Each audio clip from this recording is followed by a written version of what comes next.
And I know the B, you know, went up to Pastimentos. Thought I'd just be passing through. That's where I learned the B. You know what, Dave? The island's pretty, and that's for sure. There's not much there to see. Get your poison. They got poison frogs there. They're cool to see. That's about it. You go see the strawberry dart frogs. They're Dave, little bitty frogs. Dave, go get your guitar, man.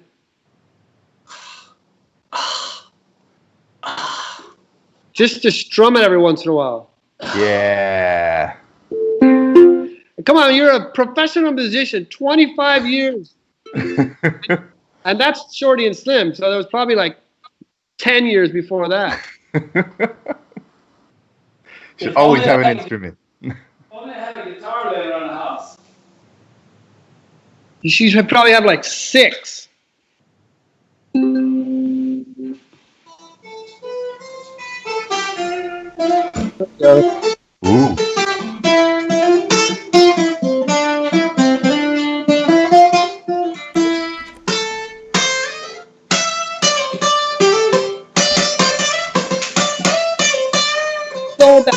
Man. All right, I guess I'm back. Santana stole that from you, man. I know. I made that up when I was like 6. Man, you guys should have sued him for all it's worth. We're working on it. We sent it in the mail. All right, we're live, fellas. Come on.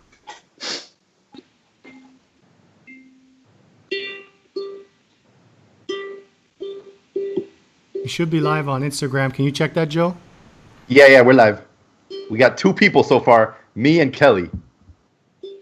Is Kelly part of all those? Is Kelly part of all those Canal Zone Facebook groups and stuff? No, I don't think so. We need someone that's part of those groups to share the live with all the Zonian groups. You want me to start going? Should I get on Facebook or Facebook Live? Don't worry about it. Let's focus on the show, and then. All right. That's okay. We got people showing up. Because I could share Madman.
Hey, I'm super excited actually because before I started you guys music, I love learning about like in the Canal Zone, like back in the day. So I would always look at videos on YouTube and stuff. And one of the first videos that came up was Shorty Gamboa. Because I think they did a couple of videos where you guys like drove around Gamboa, like reminiscing about how things used to be. And I was like, man, that's really cool. You guys are super funny. And then of course, HB started introducing your music, and I was like, man, those guys are good people. So I'm super excited. We're excited to be here. Thanks for inviting us, HB.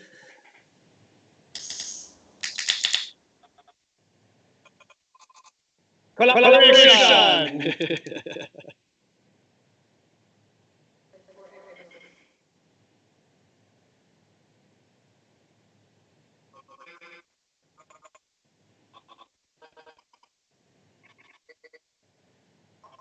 Go back. Is it just me though? Sounds good. Excellent. Cool. I think we should get it popping then while we have HDs sorting out the echo situation. We've got people connected on the Instagram Live. So shout out Lily, she says hello. Nikki, Chechi, everyone's waving in. They're excited. I'm gonna ask you guys one of the first questions I want here because I'm super anxious to find out the answer. So I'm gonna go with Dave first and see what he thinks. All right. I'm gonna go with Dave. I'm gonna go with Dave 500. Yeah, Dave. I'm gonna go with what is Dave? Left square. All right. My question is there's three parts to this question. How did you guys meet? Where was it? And how did you come up with the name Shorty Slim? Ooh, we met when Alex was a race and she was like 9 years old. I probably met him at the Grimace's house in La Boca because when I was in college, I walked across the street and he would go over there playing with the little Grimacens. And he played guitar, I played guitar. Well, years went by and then we were in a youth group at church and he played guitar in the youth group and I played guitar in the youth group. There you go. And when I said, hey, let's get into the jam, and that's what I said, hey, we can do something. And how did I get Shorty Slim? It was thinner and slimmer and slim and trim, but Yeah. Excellent. You guys, once you had that, you were like, we're sticking with this. At no point you guys are like, man, maybe we think about a new name. You guys were like, say it. Shorty Slim at the end. That was it. We just went with that. Win or lose. Win or lose. We're still in that. Win or lose. Well, we really didn't know that ending was going to happen beyond that first cassette tape that we made. So, I remember Dave exactly the same way that he described. I was probably 9 or 10 years old in the children's choir at church. And I was learning to play like 3 or 4 chords. And my mom put me in the children's choir, and David was already like in the youth. The youth Christ and things like that, because she's a little older than me. We won't say how much on the air. But 7 years is a long time. So we started to play guitar, like we really started really play guitar probably in the youth group. I was like the youth leader, and Dave was the mentor and like organizer of the Christ Live youth group in St. Mary's Church on Boa. So they needed praise and worship music, and I knew like 4 chords. David knew 300. So between the two of us, we knew 304 chords, and then But we would take like, I don't know if you remember this, we would take like a Christian praise song and do like a little reggae thing. We would take it and change it a little bit and make it more. Yeah. Because we played a little much faster than they were written, that's for sure. They got to be at least 120, 340. Rip it. These were like Christian Bible songs from the 60s, we're like, let's modernize this way. That was fun. Are there any like recordings of those available somewhere that you're going to be unleashing anytime soon? I hope not. I really hope not.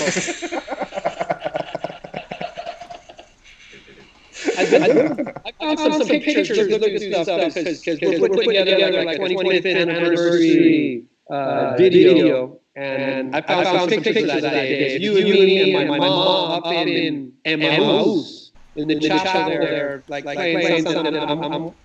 I'm wearing like Hobie shorts, nothing but skin and bones, man. Why didn't you tell me to put pants on, man? That's back in the mother when you used to buy pants because you were growing like inch a week, and buy pants, and 2 days later you couldn't wear them anymore. She gave up. She gave up. Those were good days. Those are good days, though. But you know, when we were thinking about names, there was some fictional characters,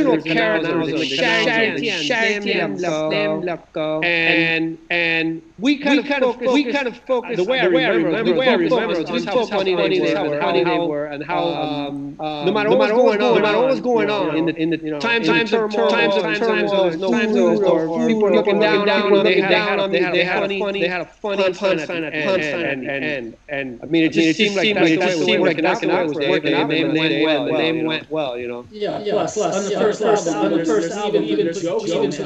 We had songs in between songs. Who does that? Yeah. We were like Panama without the big Excellent, man. And how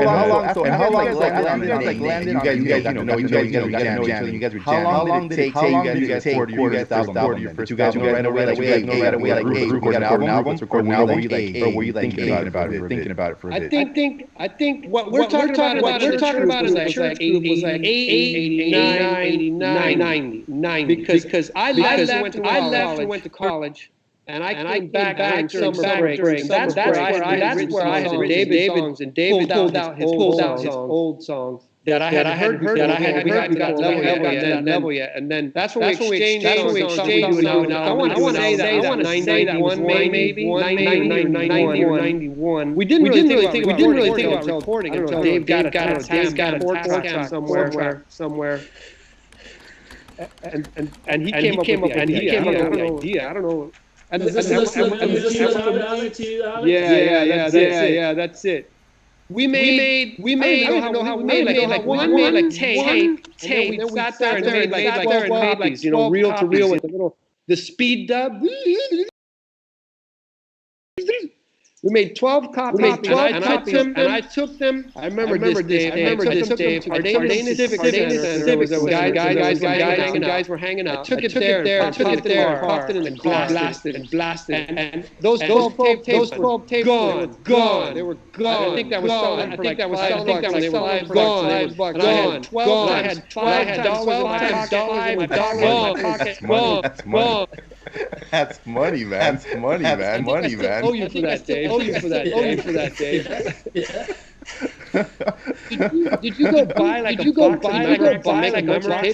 tape? We just kept making copies of tapes. Yeah, I remember. I remember listening to this because you had your tape, and then you said someone wanted it, so I gave it away. Made you another copy. And a couple days later, I more copies. All of a sudden, I was making 15 copies a night. We said, we got to give these away forever. These papers, cassettes. So we were 50 cents for the fee for the cassette. So it was like $1.50 for the mix. And it got to be every night, monthly. Let's just make a CD. We bit the bullet, ton of money. Cost a lot of money. We went down and did it. Making any money back. How that was going to work out. We had no clue what we were doing. We went to a studio. This is a studio. Now what? And this is the studio. That's the studio you went to, or was that for a different CD? That was I had no idea. I had no idea. Crazy for you guys to show up, like, you know, your first time in a studio, your first time to record a proper CD. Downstairs. I think one of the first days we were in there though. I think one of the first days we passed somebody coming out. A guy who was recording. His name was I had to look it up. And he's like, "Oh, I'm glad." And he's like, "Oh, I'm glad you didn't see the guy going down. See the guy going down. El general." we're like, wait a minute. We're like, wait a minute. We're like, wait a minute. We're in General, or was it Nando Boom? Or was it Nando? Was it Nando Boom? I think it was Nando Boom. I think it was Nando Boom. I think it was Nando Boom.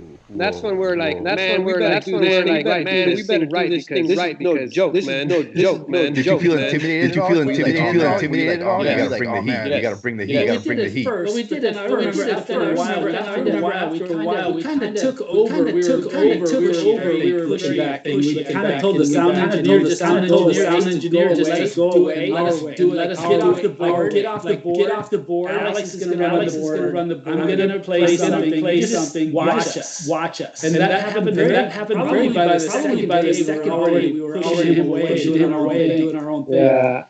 I think they gave us like the B team or something. Like here come these guys. The B team. Maybe they get some. But I remember that towards the end of that, this guy was like giving ideas for bass lines, heavy bass. You wanted everything. You wanted a beat. And that first album was drum machine. So he helped us arrange our drums a little bit. And by the end of the time. Yeah, it was pretty good. It was all drum machine. You push a button, and then you wait, end of the verse, end of the verse, button, ready now, push it, start over. It was crazy. Oh, that was so exciting. And that's so exciting. And that's you sold 1,000 copies of? In a month. That must have been exciting. How did you guys feel? That's like, wow. That was great. That was the day. That was the PX was there, and I went to find Matt Tomlin and Eric Petroni. They were selling their design shirts in the PX. So I said, guys, get me in the PX. You gotta get us in the PX somehow. So it was like they knew the purchaser, and they bought a bunch of CDs. And I think we would sell them like 20 at a time. To the dude, and then one time he came back. Forget this 20 thing. We needed like 200 because the service members and their families were just buying them up, man. Wow. That is incredible. And you guys arrived. You guys with a hot ticket.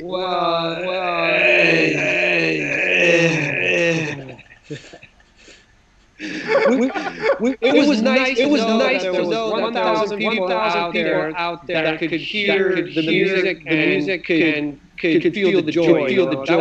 That was the cool thing about it. That's very cool, man. And I think throughout all of your CDs, which CD came after this? How long did it take you to record it? Was it record it? Right away, you guys back in the studio. We need to do another album. Or did you guys kind of take your time, meditate on the first album? I'll take a stab at it. When we do an album, we have another album written already. So I think in the first album we had to decide we had to leave off the album, but that was 95 with Life on Mango Street. 97, it was pretty much one right after another. That went a little longer. The guy doing music for us, Jim Hashman. He was a music director at the school. And he knew all the keyboard that he had as his monster keyboard. So he could program all the drums, the violin, the bass, the guitars, everything could be done. So when we walked into the studio, have to days and days in the studio. He just hit and it sent out 15 tracks. And we were done with all the music that fast. And then we could play guitars live, guitar shakers and things like that. We spent a full year, every once a week for a year, just getting those tracks ready to go. Today, with GarageBand, whatever you hook things up, you loop, and a kid can come up with the background track in about an hour. Back then, it was one note every bond that you hear was one note, at a time. Wow, that's cool. Remember that by the time that we finished, I just wanted that thing to finish. It took so long. My ears were shot. It took a long time that album, man. The Gone Plata. Yeah. But I guess, you guys have to be very patient. And like you were saying, each instrument has to be recorded. It wasn't like today when you use GarageBand, it's like, boom, okay, that's my track. I'm recording. It was really like a labor of love. Like you had to commit to it, get it done. That's pretty crazy. I want to see how HB's I don't want to jeopardize. I'm asking all these questions. I'm super excited, but I know HB's there waiting. He's got questions in his pocket as well. We're having a little problem with some echo. I've been trying to iron that out, but he seems to still be concentrating. That's what I'm getting for the research part. Echo still happening? yeah, we're still getting an echo. We still have the echo. I'm checking here. Yes, we do. We still have the echo. Carry on with my questions. So 1999. Okay. I think that's when Dave left. When he left, and this is a very interesting time because the internet was still not what it is today. It was very difficult to keep in touch with people. I don't know if you guys knew that he was coming back. Was he coming back? Did you ever think that you were not going to get together? Like what was the conversation like when Dave left? What were you feeling? What was the conversation about the future like?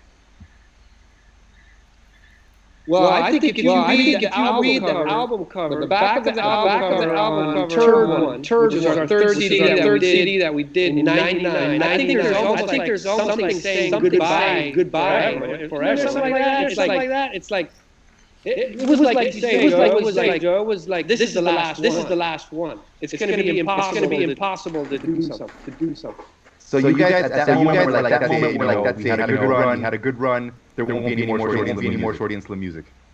I don't think we would play. If I could go back over Christmas break, because I was a school teacher, so I got off during breaks. So I thought we'd go back and be able to stand in and play one song or play maybe get the summer too. So we really didn't think we would continue. I really kept waiting. Alex thinking Alex a new bandmate and go off and do his own thing. But he got a cardboard just hung that out there next to him. He could feel like I was still around, I guess. Or someone would make jokes. I don't know what it was for. I remember getting an email from you saying like, why don't you just go? Why don't you just make another band or be the same member, name and go. And I'm like, I don't know. It just never occurred to me. It never occurred to me. And you have to understand too that at this time we were generally a studio band. So our shows were like maybe I don't know, Dave, 3-4 times a year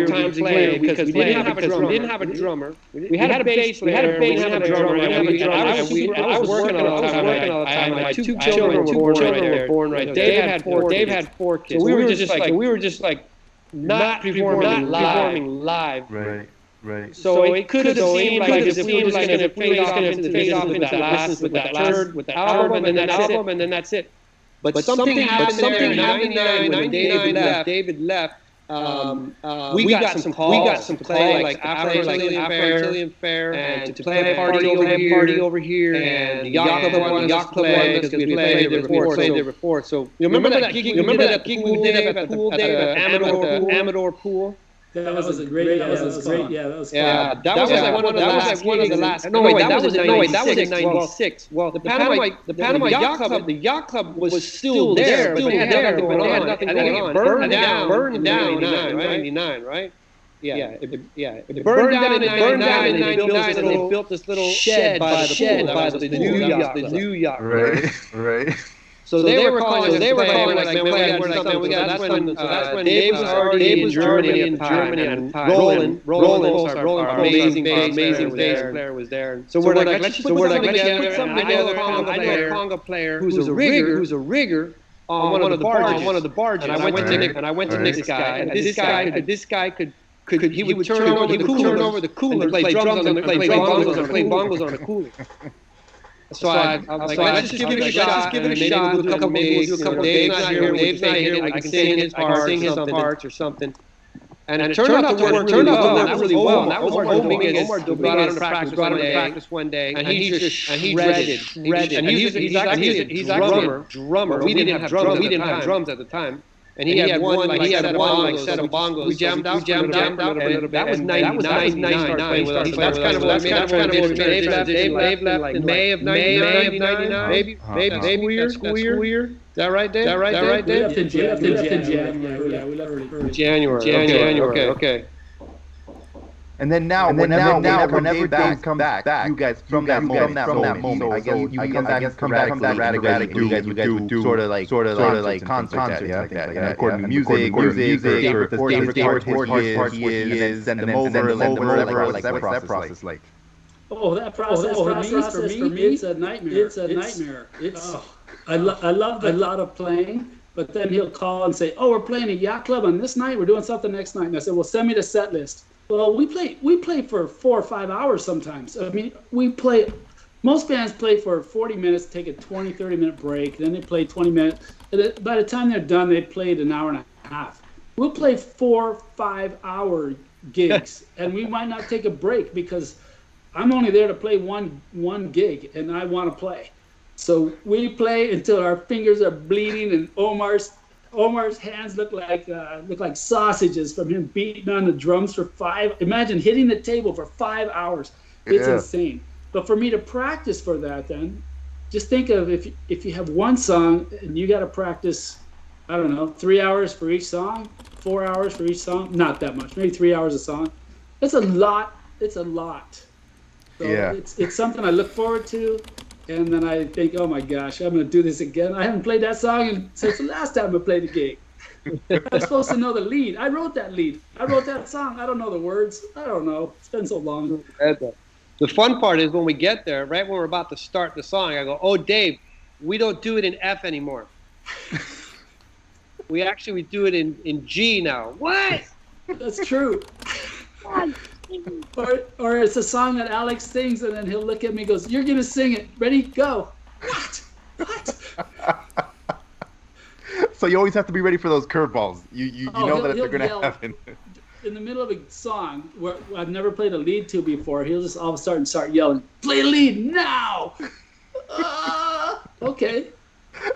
It makes it fun, but oh my God, do you want to be on that stage with the guitar in your hand and then they yell at you, "Right now, you're on, go. Show us what you got." Would they even give you a chance to land? Well, I think that's pretty cool. I remember a couple of I hear we have no more echo. We are echo free. Sweet. Echo free. Can you guys hear me? Can you hear me? It says we're echo free, so we're echo free. HB can relax. Can you hear me? Can you hear me? Have a sip of his drink. Start over. Yeah, start over. HB, are you So you guys can't hear me at all, huh? You're listening. Perfect sound. Excellent. Hey, Joe. Now we're frozen, man. Oh, we're back. Can you guys hear me at all? There's one special note about what Dave's talking about, where we do a lot of improvising on stage, and we do a lot of we don't play the song the way we practice it. Basically, never, ever. But take into account that our drummer is blind, so he can't watch for hand signals, or he's got to do it all by ear. Wow. So I have to yell back to him that we're going to do something, and he can't hear. So we're just flying by night, and he's got to switch gears all by ear. It's pretty incredible. That's Omar. Wow. And then, of course, after the song, he'll just start screaming and yelling at me. That's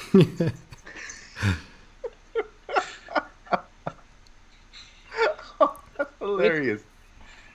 He's incredible, though. He's an incredible percussionist, man. And so with the current lineup that you have now, how long have you guys been playing together? This lineup since 2001. 2000. Wow, that's a long time. Yeah, because we got a keyboard player in 2001 who's Ruben. Okay. So, like from 95 to 2001, we were just straight percussion and guitars. Wow. And then Ruben came in 2001 and added a whole layer of like marimba, organ, piano, salsa. What's that? The steel drum. Like he had another, and that's where we've been with that same group since 2001. Wow, that's incredible. That's a long time. So you guys But the know bass each other like super well, all you guys. the bass player Roland has been with us since the day one. Day one. Wow. He was in the choir with us, the church choir. That's how we met him actually. Wow, that is really cool. And I think, well, that's one of the things that I think, well, last time I tuned into your Facebook Live that you did a couple weeks ago, I think at Magoo's. And and Oh so yeah. one of the I got this really so while I was watching it, you know, it's you guys really managed to, all the people that were logging on and their comments and everything, you guys really managed to maintain a really positive and close vibe with all your fans, I guess, all your friends, no matter where they are around the world. Like people were on there, they were happy, they were having a good time, they were sharing memories. It was a really nice moment. So how do you guys manage to maintain that? Is there something that you proactively do, or is it something that comes really natural to you guys, like just because of what you've done over the years? Dave. Yeah, I'm hanging. It's I'm a hanging. seco. I think it's natural. I think it's Alex. Alex is always so positive, and Alex and I are like the straight man and the fall guy. So we kind of set each other up, and the jokes just are easy. It's easy. He has a lot to say. I don't have a lot to say, but I can think of humor when he's saying whatever he's saying, and so that adds to it. And then Yeah. we play off each other. Once we get something going, then we can go with that, and just don't take life so seriously, and just relax a little bit. And it's you have to do that when you're working with someone, especially as closely as we've worked. To write a song, you might come up with a line and you love that line, and then the other guy Alex or I come up and say that line's good, but that one word is kind of we've been using that word too much, or it's not a good rhyme, or it doesn't really say what or it's negative, and we don't want negative in the song. So then you got to throw it out, and then you get your feeling hurt for about 1 second, and then you move on. You're one Draw a feeling. new feeling, yes. Yeah, yeah. I don't, Joe. That's a tough Yeah. question because when I look back on that live show that we did, I figured this is not going to work. We're just sitting in a room. This is like a practice. Let's just play the songs through and see what happens. But when I look back on it and the energy that we have as a band, and the only way I can explain it is that it's just God working through us, and a great spirit and something much greater than us working through it because. You see people commenting, and they're not even like commenting about the music. They're like, "Hey, Julie, I haven't seen you since, you know, I don't know, 2006. Where are you at?" And there's like these side conversations going, and it was actually like a real gig where people are Yeah. having a beer and catching up, and it was surreal. It was surreal. That's all I can Yeah. say. It felt really special because, yeah, like you say, there were people that were reconnecting on the chat. And yeah, it felt like they were at a gig, sharing a table, having a beer, and then you guys were just there, playing your tunes and making it happen. It was like a really positive experience. And I guess Yeah. I have questions about the new album, but HB, was HB cutting in? I don't have any sounds. I got rid of the No, echo. I don't hear HB. Okay. Parece que no lo dejan hablar porque that's where the echo comes, I guess, huh? Ah, sí, parece. Go, go, go. Okay, well, I wanted to ask. I'm sure HB will let us know when he's ready. He will let us know. I wanted to ask, how do you guys, because you guys are celebrating 25 years, collaborating, that's a big deal. There's a lot of people, marriages don't last 25 years, friendships don't last 25 years. There's a lot of things that don't last 25 years. So I think when it comes to managing a relationship, you guys have done a great job. How do you do it? How have you guys not had a falling out and been like, hey, man, I hate you. Leave me alone. Don't talk to me ever again. I don't Well, know. I moved to Europe. I moved to Europe for a reason.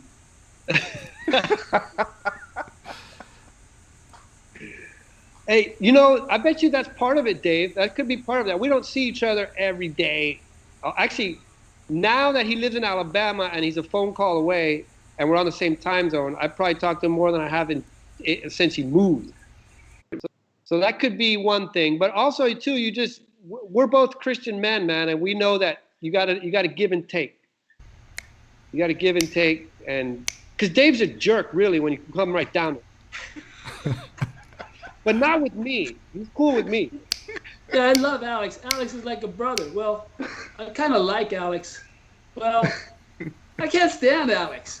Why'd you bring up this question? Because I want to get to know you guys. I want to get the low down dirty news on Shorty and Slim. It's something. And if you think about it, if you look at our songwriting, it's like night and day, huh, David? Like it's Dave writes some really deep, melodious songs. 3 chords is not enough. It's got to be at least 12 chords and a bridge. And I write the Mosquito song with 2 chords, and it says nothing. And then somehow, there's nothing behind the song, and then somehow we come together and make an album. How does that work, Dave? That's true. You wanna play your new song, your new song about the Christmas tree burn? Can you play like 1 line, 2 lines? I can play a line, but I got to tell you, this is how it works, Joe. This is how it works. Yeah, I got rid of the echo. Now Dave says, Dave, you cut in because I don't want to take up all HB's airtime, because Dave says we need a Christmas album, and I say no, we don't. Okay, we don't. I don't want to write a bunch of new Christmas songs. And he's like, we need a Christmas album. It's 25 years. We got to do something. So, and then we're talking about Dave wears these big earmuffs when he plays sometimes because it's really loud, and he's got like tinnitus or something. I don't know. He's got sensitive ears. So I'm telling him a story about the Gamboa tree burn when he was playing one time with a gig, and I remember those earmuffs he had, and he goes, "Oh man, do you remember that tree burn? As soon as they lit off the fire, and the mosquitoes were everywhere. When they lit the fire, the mosquitoes would just drop out of the sky. Like literally, they were flying around. And I could see them fall out of the sky in the light of the flames. It was incredible. And we're like, dude, let's write a Christmas tree burn song. And then we just started singing. I don't want to be a mosquito at the Gamboa Christmas tree burn.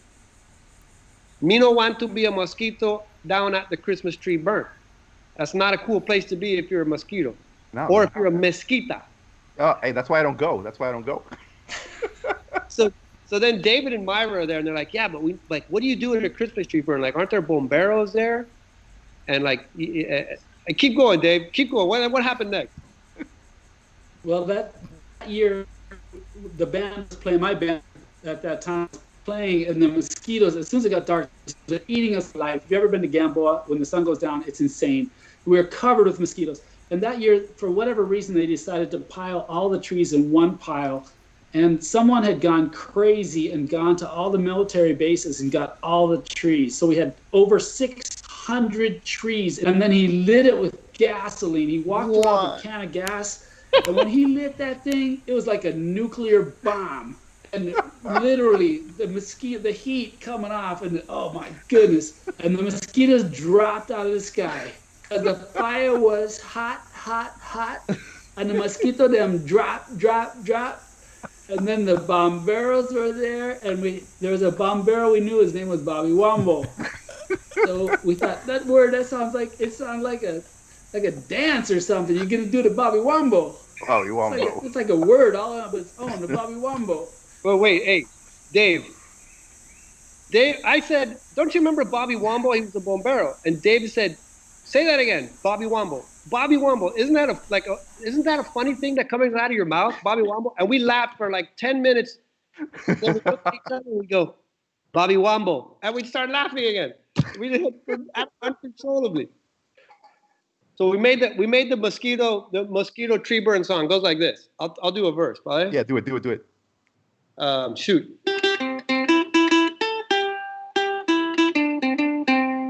Me no want to be a mosquito down at the Christmas tree burn. Me no want to be a mosquito down at the Christmas tree burn. Because the fire get hot, hot, hot. And the mosquito them pop, pop, pop. And then the fire get hot, red hot. And the mosquito them drop, drop, drop. And they do the Bobby Wombo. And then they do the Bobby Wombo. And then they do the Bobby Wombo. And then they do the Bobby Wombo. Me no want to be a mosquito down at the Christmas tree burn.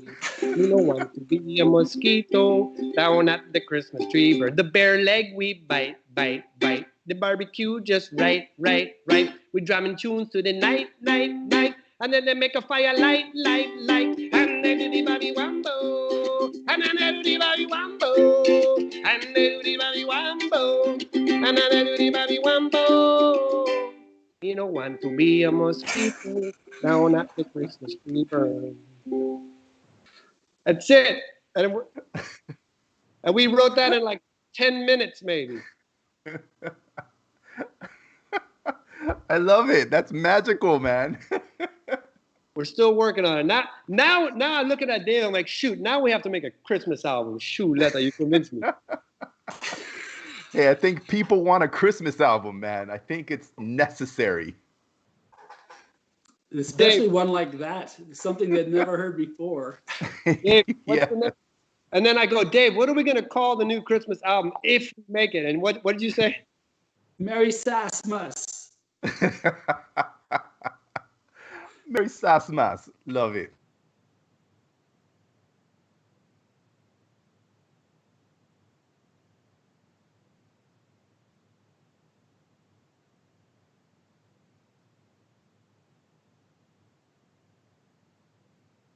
Christmas album. Want it.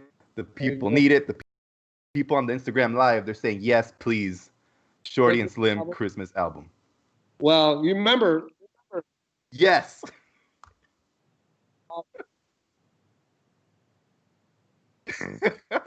no.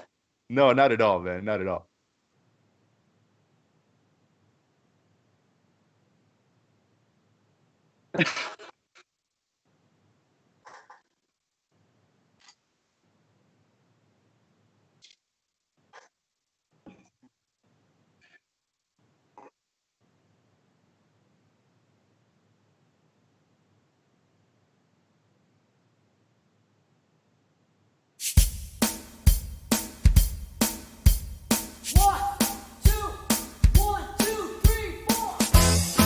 The earliest memories I have of Shorty and Slim, Alex came over one night and we stayed up all night. He played songs that he wrote, I played songs I wrote.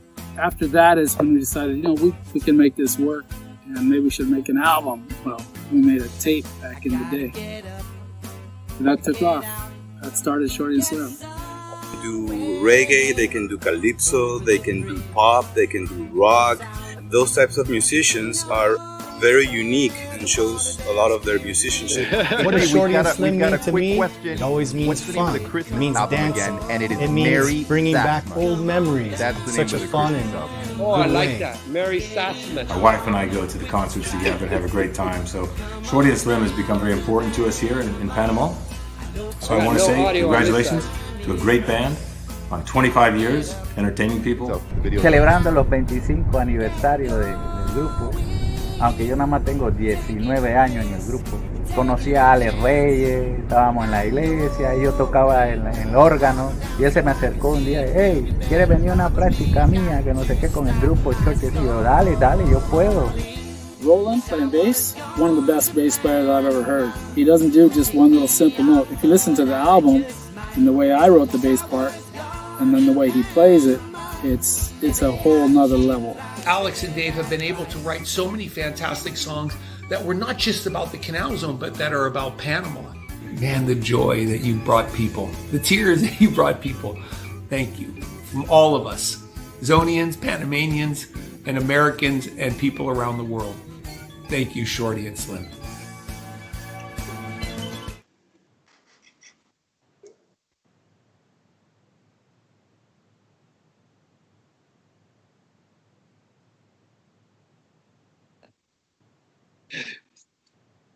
You're such a teaser, HB.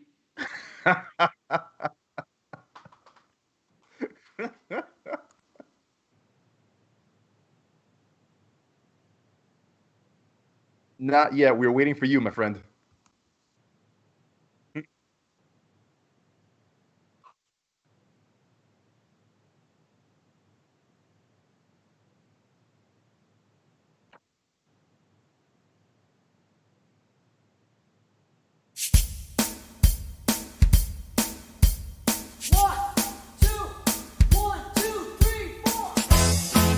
earliest memories I have of Shorty and Slim, Alex came over one night and we stayed up all night. He played songs that he wrote, I played songs I wrote. After that is when we decided, we can make this work and maybe we should make an album. Well, we made a tape. Sorry, back in the day. HB, I'm hearing that people can't hear you. That took off. That started Shorty and Slim. I'm seeing that people can't hear you. All right, guys, just to carry on with what HB was saying, that sign that Alex is holding up, the different websites, platforms where you can get your SAS Panama fix. They want to know, is the 25-year anniversary video on YouTube? Yes. The earliest memories I have of Shorty and Slim, Alex came over one night and we stayed up all night. He played songs that he wrote, I played songs I wrote. After that is when we decided, we can make this work and maybe we should make an album. Well, we made a tape back in the day. That took off. That started Shorty and Slim. Entre un poco. Reggae, they can do Entre un poco, mañana. You know what they say? Entre un par de tiempo. En un par de tiempo va a salir. Un par de tiempo. It could be fall, but tell me, HB, about the collaboration. Well, Alex calls me up and he's like, "Hey, can you do a reggae voice?" And I was like, "I've been studying this since junior high, man. Of course I can do a reggae voice." And so he tells me, he's like, "Come over to the recording studio." Well, we talked on the phone. He's like, "Here, practice these lyrics and memorize them and get it in your bones." And then he pulls me into the recording studio. I get behind the mic, and Luis Ma was there pressing buttons and stuff. And then he's, all right, here we go, start singing. And I was like, "Mighty Bell, collaboration with Shorty and Slim." And Luis Ma goes like, "What the hell?" Yeah, he wasn't ready for that. No. That was a lot of fun. And then yeah, here's HB in the studio with Luisma. Okay, do it again, HB. The thing remind me. The dun dun dun. And then he finished, and Luisma goes, "Okay, now do it with the tick track this time." You can't just go and do it all on your own. Like you gotta go with the song now, HB. when I sing perfectly in the shower, no one can hear it, and no one's got mics in there, right? That was my debut my debut as a recording artist. Hey, HB was blessing you guys with his flow. You guys needed to adapt the song to his flow. Move the tick track. That's what had to happen. Move the tick track. I got to tell you, Dave, he hit it on the nail on the head. I'm like, just freestyle a little bit. And he starts saying things like, "From time to time, it's rain." And I'm like, there's no rain in this song, HB. And then you know what? It worked. Yeah, it worked. yeah. So you guys were like, start making stuff up. And I was like, "You me love." Hey, if there's one thing HB does good, it's make stuff up, okay? Mm-hmm. So I went to Harvard too and studied reggae music design at Harvard. That's right. And making stuff up. Yeah, well, that was a lot of fun. And then previous to that, I think it was just a few months earlier, I was guest hosting on the radio, and one of the first people I called was Alex. I was like, "Hey man, come on the radio show and play some of your songs. You get some exposure and we'll have fun." And so Alex is like, "Oh, I'll go, but I want August 15th." And I was like, what do you mean August 15th? I was like, "I want August 15th. That's the 500th anniversary of Panama City." I was like, "Dude, let's write a song." So Joe and I got together. We wrote a song real quick, like a mishmash of different things in the history of Panama City. Alex shows up 5 minutes before the show goes on. We practiced it a few times on the uke. It went out live. People were loving it. And I go to the engineer at the radio station. I was like, "Man, I need a recording of the show. That was just amazing material." And he's like, "We don't record the show." I want to strangle that guy. Yeah. He's like, "Recording? What? We don't record this." Dave, literally, like, he shows at 12, and it was 10 to 12. And he's like, let's go in this room over here and practice it. I'm like, all right. We basically read the song because we really hadn't even practiced it. I had to read it. And it worked out okay, man. You know why? Because it was 2 chords. I was going to say, and you had to play it. So he just had to sing it, and you had to sing it and play it and not mess up. Yeah. That was fun. That was super fun. So that worked out. So, you know, it's kind of cool. Yesterday is the 25th anniversary of Shorty and Slim, the 501st anniversary of Panama City. And then we released the song Panama City in collaboration with Shorty and Slim. And it was also the 106th anniversary of the Canal, which, had that not happened, there never would have been a Canal Zone, and there never would have been a Shorty and Slim, you know? So True that. I think yesterday is kind of a deep. landmark day. That's nice. That is deep, That's deep. without a doubt. We having like a moment of prayer Yeah, or something? yeah. Because I think just the deepness. It was It so was deep. Everyone got affected. It was like, We're HB contemplating is so it. deep. yeah. It's about- Is there any way we can turn him back off? Now, see, I know how to do that. All right, guys, continue. I'm done. Are you serious? No, but hey, HB, tell them about the. I mean, you always wanted to record the song, but we had no date. We were just kind of going with the flow. Yeah. And then it was 2 weeks before August 15th, and I called HB. I'm like, HB, let's record it In Spanish.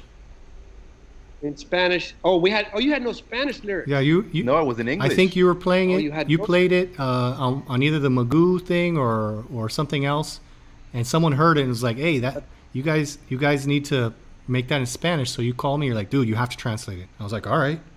It was like 2 weeks ago or something, and so we've been jamming out on that, trying to get that pushed out. Yeah. Hey, that was a quick turnaround, man. That was a really quick turnaround. And Dave, Omar heard it in English, and he said, "You know what? That's got to be in Spanish." And he was the one that was pushing me to do it in Spanish. And the day that we did that live gig for Sean TV, at the end when everybody stopped rolling the cameras, we played it, and that's when I recorded it and sent it to you, HB, and said we got to do this song. And Omar said it's got to be in Spanish. And like 7 days later, we were recording the thing in my backyard, man. Nuts. That was fun. And then the day we recorded it in my backyard, Omar and myself. That night I sent the wave file to Dave. Dave got it the next day, put the guitar parts on it, sent it back down. We had a couple back and forth there, and then we had a song. It was that's never been that fast, Dave, for any song. So what's your Setting a new high bar that I'm not sure if we want to stick to this high bar. We need to delay this 3 months. add extra delay? Just turn the delay up. Yeah. No, and then at the same time, I'm like, HB, we need an album cover, and I'm not doing it because I'm not doing it. We're releasing our CD. I got to focus on that. You need so HB's sending me stuff at midnight. Like, how does this look? Well, how about that, man? And that's what you see in the background there. The album cover is really, really great photo. Yeah. It was a trip that Karina and I had gone. They had just relaunched the museum over at Panama la Vieja, and they started charging. But you know, if you have a cedula, then you pay like $1 or something. So they just relaunched it. This was probably about 4 or 5 years ago, and it was just an absolutely beautiful day. It was cool breeze and intense sunlight, and that picture was taken with my cell phone. But it was such a beautiful day that I think I could have taken the picture with like my play school camera or something, and it would have turned out fantastic. So, you know, I kept sending screenshots to these guys and getting feedback, and then we hit upon like a retro font that made it look like a postcard, and we added the Shorty and Slim logo there, so it looked kind of like a spray paint on the torre. I don't know how well that's going to be received, but it was a cool effect. And it just kind of came together. And you know, the one of the cool observations that I had was that the song completely changed when we translated into Spanish. You know, things started changing. The chords stayed the same, but they kind of like the delivery. It started turning into kind of like like Joe had mentioned in one of the comments. He said this is like a love song to Panama City, you know. And then Dave added the haunting guitar licks, and that just completed the package. Yeah, no, it was crazy, and I think one of the things that we'd been discussing the whole time, and I think you mentioned this to us as well, Alex, initially when we were talking about it, because we were saying how we'd drawn so much inspiration from Lord Cobra and the Colon song, and we were saying how Lord Cobra, you know, he kept his lyrics simple, yet he still drove the point home. And here, you know, HB and I were writing this, we were trying to cram as many words as possible into a line. Tell me about it, man. And you really had to flex your, like, you were like, all, you're like, like, wow. And it fit, and it sounds beautiful. That was a challenge, man. That was a challenge. Keep it simple, man, but the message is really fun. The English version, by the way, I just got the English version uploaded to the shared folder, David, so we'll have to check that out, and if it's okay, we'll approve that with the sound engineer. But the English version is really tight, and it does sound more like a Lord Cobra song, where it's a little bit more raspy and a little bit more jocular. The Spanish version is very smooth. Yeah, it's more enchanting. I think it's more romantic. Yeah, for sure. Sólido. So, and by the way, HB, I know you don't get to see the comments, but the comments we're getting back on the song have been astounding. Some really, people, all ages, saying things like, I left. This is literal. I left my body for a moment when I was listening to the song, and I wasn't really listening to the song anymore. I was thinking of other things. This is what one person told me. Wow. Because I asked them, what did you think of the song? And they said, well, I really wasn't listening to it. Just it took me away to somewhere else. I wasn't here. And that was something incredible, you know. The only other song I've heard that ever happened before was I Don't Like Snow. yeah. I don't like snow. Why don't you give us a couple licks of that? On the 300th verse, that'll take you away. 300th verse. So what was the guys? I don't. We've got a question. Yeah. Sorry, we've got a quick question that's come through in the comments. What does jocular mean? Jocular is like jovial, happy, fun. Yeah, like when you're joking with someone. There you go. Has nothing to do with jocks. Jocularity. Gotta be careful with that one. Yeah, man. And you know what? It doesn't sound anything like the song that we modeled it after. Nothing. It sounds nothing like. Yeah. So, yeah, not at all. It's a completely new song, not based on any other songs, but inspired by other songs, right? That's right. Everything it sounds to me like typical music, because typical music uses the same two chords that you used in that song. So for me, when I was trying to come up with a guitar lick, I was thinking, what would the keyboard play? If there was an organ playing, what would that guy play? Absolutely. Because it sounds to me like you could do a Sammy Sandra kind of a sound with this, with the accordion going, or you could go back to a Lucho kind of song with just the soft Hammond organ with a B3 playing in the background with just pads. So I think your version is really kind of cool because it's not doing that. It's typical, but it's not typical. Right. It's more Shorty and Slim. Yeah. Shorty and Slim put their DNA all over it. It's yeah. Without a doubt. You. Not only that, Dave, tell them how you picked. You didn't just grab any guitar to play that. No, I grabbed an old guitar. It's from the 1960s. It's an old, believe it or not, a Sears and Roebuck Silvertone. It's got these old pickups in there, and it gives a little twangy kind of sound to it. So I used that guitar. Something I picked up at a flea market when I was like 14 years old. It cost like $10. I didn't buy the Gibson. They had a Gibson for sale for $30, but I didn't buy it because it was red. and now that Gibson's worth like 60,000. Wait, I didn't know Sears. So Sears used to make guitars. Yeah, they're called silver tones. Wow, I didn't know that. Well, we're about to run out of time. Crazy. The time limit on Instagram is gonna cut out, but we're gonna keep going for a few minutes on Facebook Live and YouTube. Most of the people tuned in, I think, are on Facebook Live right now. So if you want to keep listening, Who's we? sorry, go ahead. Who's All- we? all You of told us. me you were paying. You were just paying us for the 1 hour. Is there more? You're on live. You're on live, Alex. So tell us about that hat. Where'd you get that hat, Alex? Actually, this hat. I need a new one, and it's gonna cost. No, I'm just playing. Hey, put that sign up, Alex. Put the sign up one last time so the people on Instagram can. Let me go to my technical. Hold on. There, You want a pen? perfect. The earliest memories I have of Shorty and Slim, Alex came over one night and we stayed up all night. He played songs that he wrote, I played songs I wrote. After that is when we decided, we can make this work and maybe we should make an album. Well, we made a tape back in the day. And that took off. That started Shorty and Slim. Do reggae, they can do calypso, they can do pop, they can do rock. Those types of musicians are very unique and shows a lot of their musicianship.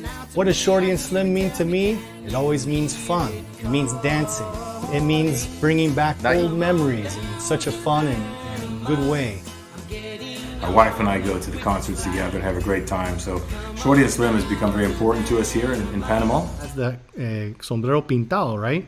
Is there any stories behind that? Well, yeah, I have no idea how this started out. Maybe it's the only hats that fit us. Because when I go up to Panorama or Agua Dulce and I try to find a hat like that, they don't make them the size of my head. Yeah. I suffer from the same ailment. I gotta get my sombrero pintado custom made. They take an old truck tire to measure my head, and then they take that inner measurement and start weaving straw with that.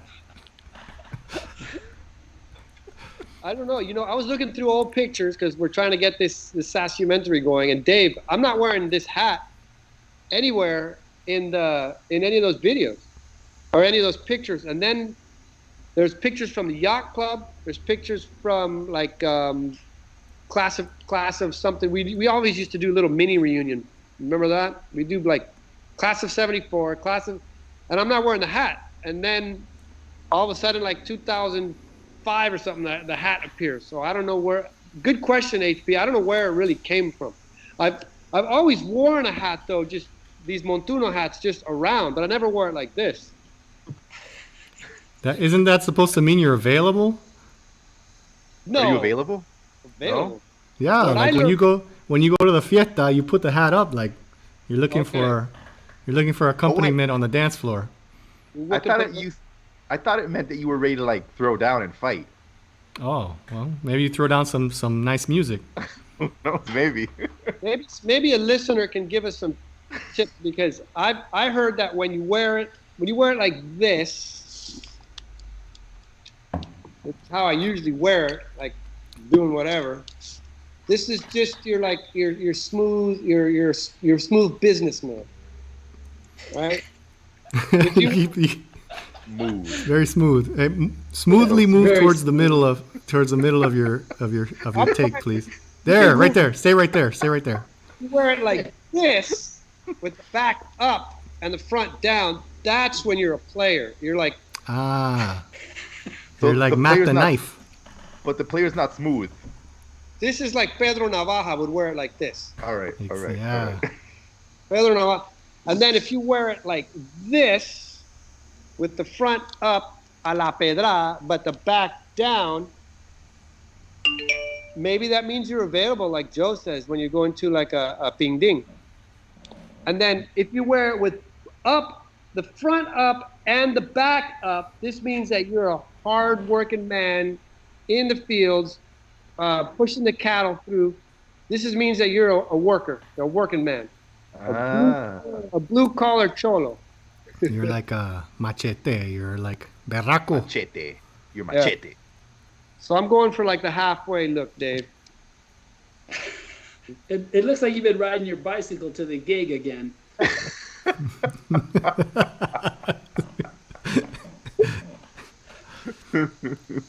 Hey, you guys out there, we're in the after party for Shorty and Slim's and a special guest Shorty and Slim anniversary party. If you guys have any questions for these guys, write in the comments, and let's dig into some of the history of these guys and have fun. Let me go onto Facebook just to like see what's going on there. Guys, I have another question for you guys because I was geeking out about being able to interview you guys. So I wrote down a long list of questions. So I'm going to ask you guys another question. So, your new album, all right? What's the inspiration behind it? Because you guys dropped the Aseo EP, which I thought was legit. I love that EP. The Boat Shed song, I love it. I can't stop listening to the Boat Shed song. But the new album, what inspired you to do it? What drove you? What was like, yo, we got this is what the album's about? Oof, Dave.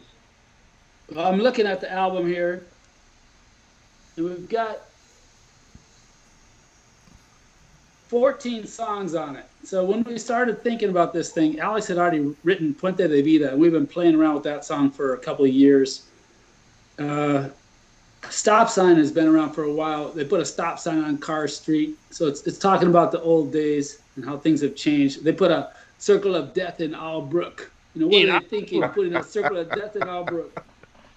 And then we played a gig once, and there was this dog that showed up that it was playing around in low tide and stunk so bad. And Alex just on the spot, he came up with a song about the smelly dog.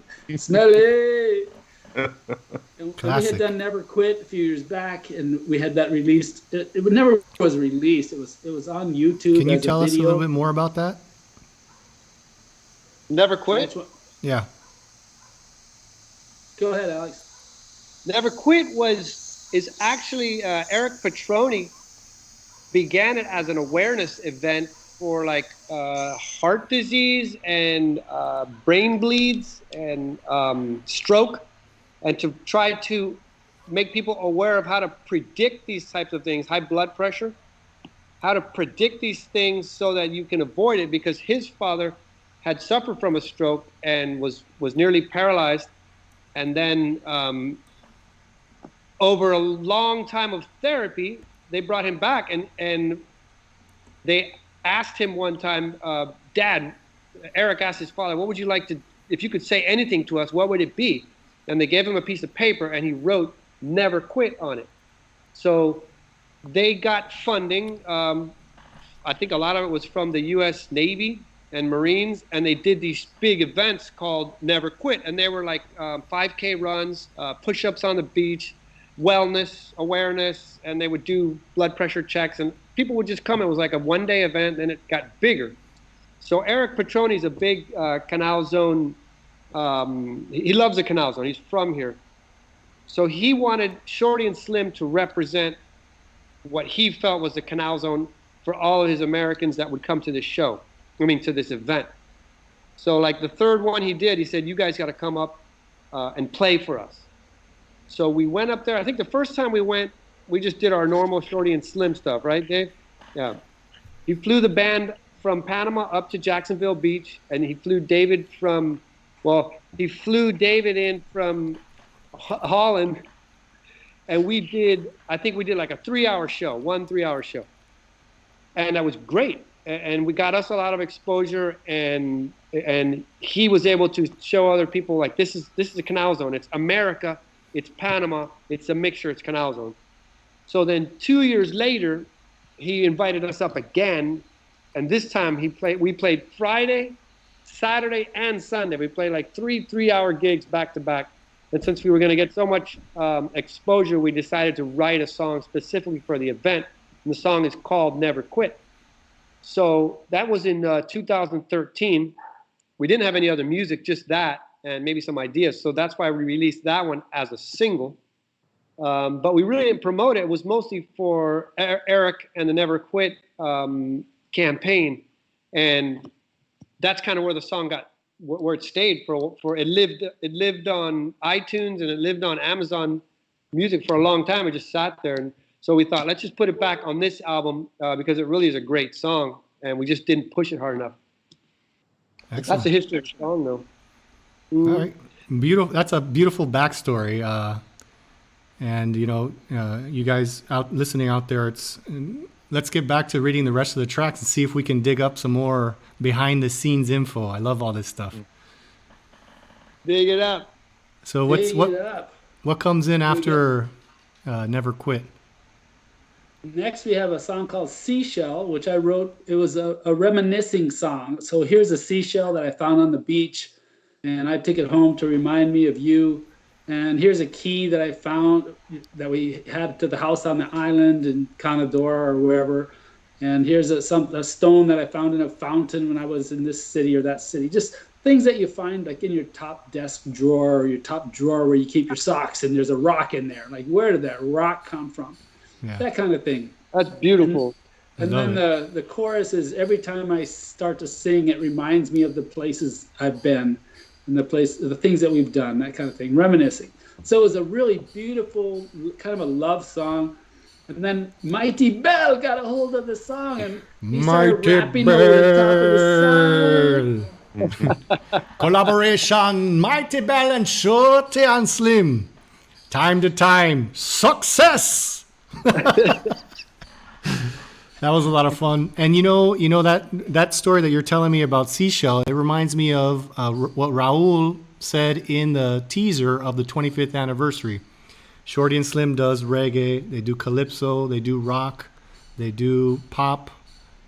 When you guys formed the group, did you have a specific genre in mind, or you just kind of, when you're writing the song, give us a little insight into why you guys are so polyphacetic? Is that a word in English? You guys are able to jump through so many genres. Is there a preferred genre, or it's just when the song comes out? Ooh. I have a hard time, like, when you do the online paperwork for this stuff, say you want to be on CD Baby, or if you ever do this and you want to copyright your stuff, you have to say what kind of genre it is. And what do we put? This is a cross between Causeway and Gamboa and Summit Gardens. It's a cross between Summit Gardens and the Causeway and Coco Solo. Is that a genre? You're right. So what do you guys put, like world music or something? You guys are world music, man. That's crazy. World. Yeah, we put world, and then we put reggae, and then we put reggaeton, and then we put country, and then there's ballads. They put Caribbean. Yeah, it's difficult. I'll give you an example, HB. That song, Seashell, was not a reggae song, right, Dave? No, it was not. It was not a reggae song, and I had been listening to Gondwana, which is a Chilean reggae band. They did Spanish reggae. And at the same time that you sent Seashell to me, I was listening to Gondwana, and that's where the idea came. Like, hey, we should kind of slow it down a little bit, have a horn section, and make it more. It is a love song, and so to speak, it's reminiscing, and it's a love song. So like, usually things come about where Dave and I are just bouncing ideas off each other, and it happens to turn into a reggae song. The songs aren't some of them are written specifically reggae or specifically soft rock. Some of them morph as we're writing them. I think I can understand that, but that's what kind of happened when we were doing Panama City. It started off as a calypso, and then it ended up kind of like a mejorana. The uke reminded me, like you said earlier, Dave, it could have been an old organ accompaniment with organs. So I think that's a testament to the artistic abilities of when you give birth to the baby, and then the baby takes a life of its own, and then each person kind of like adds their creative ideas, and it was amazing. That's the first time Joe and I had written a song, and collaborated with someone else. Usually it's just us drinking rum and rapping and making awesome beats and stuff. And then this time it was cool to work with someone established, and that I'm a big fan of. And then it just kept moving and growing and changing. So I do understand the process. So, but do you guys have a? Go ahead. HB, just one thing on that. Just so now that you've done this, because there aren't a lot of people in the world who have actually done this. If you think about it, we all like to listen to music, but there aren't many people who get to go through this process. And now you've done that, and now you can hear a song and you can say, this was an idea in my head, and now everyone can hear it the way that it goes in my head. And that's, how does that feel? It's insane. There's no words, or there's no way that I could write a song about what it feels like to get something from inside into the tangible world, you know? Well, Sure. so that means that I got mosquitoes and tree burns in my head, and that's all I got, man. But that song is so catchy, man. That song is pegajoso. That's sticky. If you want a song to be anything, you want it to be sticky. Without a doubt, for Sticky. sure. You know, going back to the Panama City song, though, we had worked on it, and then I sent HB the day after we finished recording the rough parts. I sent it to HB, and the first thing he said was, "You sped it up." And I was like, "Oh." Yeah. You know, You changed the tempo. I was like, you changed the tempo. Yeah, how dare you? Well, it's just a matter of like, it's one thing when you do it, me and HB and Joe sitting in Casco Viejo, Yeah. laying it down. And then when Omar gets it, you got to follow what the percussionist is doing, and that was his feel. And he said it was a mejorana song. He said it was a típico. Yeah. He called it more. What do you call it? He called it a like a cumbia cumbia chorrerana or something like that. He said that's what this is. This is Tercer de Noviembre, like 3rd of November. People would be singing this song. This is what this is, and that never crossed my mind. So he's the one who sped it up a little bit, and then Dave threw his 1960 something guitar on the top of it with like a big reverb and a lot of lipstick on that pig. You never know what comes out the end, man. It's amazing. It's fun. It's beautiful. It's beautiful. It's fun. And it's really funny because just like you say, you know, I think when we initially wrote it, we weren't thinking about it being like a mejorana sounding sort of tune. But then the final product, you know, I think we all had this feeling like, man, people could be singing this like all over the country. Like it had a very sort of like it had un sonido autónomo. Like the sound was very Panamanian, you know, with the instruments and everything. Yeah. But you know what?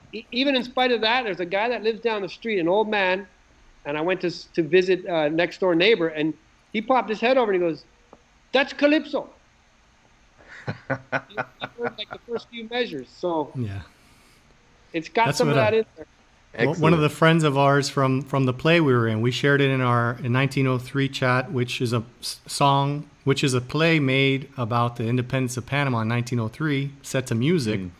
So Joe and I, you know, we're like, hey, you know, we gotta share this with the family, with the 1903 family, see what they said. No doubt. And Luis Arteaga, who's a famous Panamanian singer, he put in capital letters with exclamation points, Calypso. Yeah. And, so we got a nice reaction from a lot of the 1903 cast, which was kind of cool, you know. For sure, because those are all very musical cats. So Did you guys sing in that? Did you guys sing in that play? yeah, and we danced too. Whoa! HB danced? See, Hey, you're not the first spinning, person, man. Yeah. HB spun like nobody's business, dressed as a priest.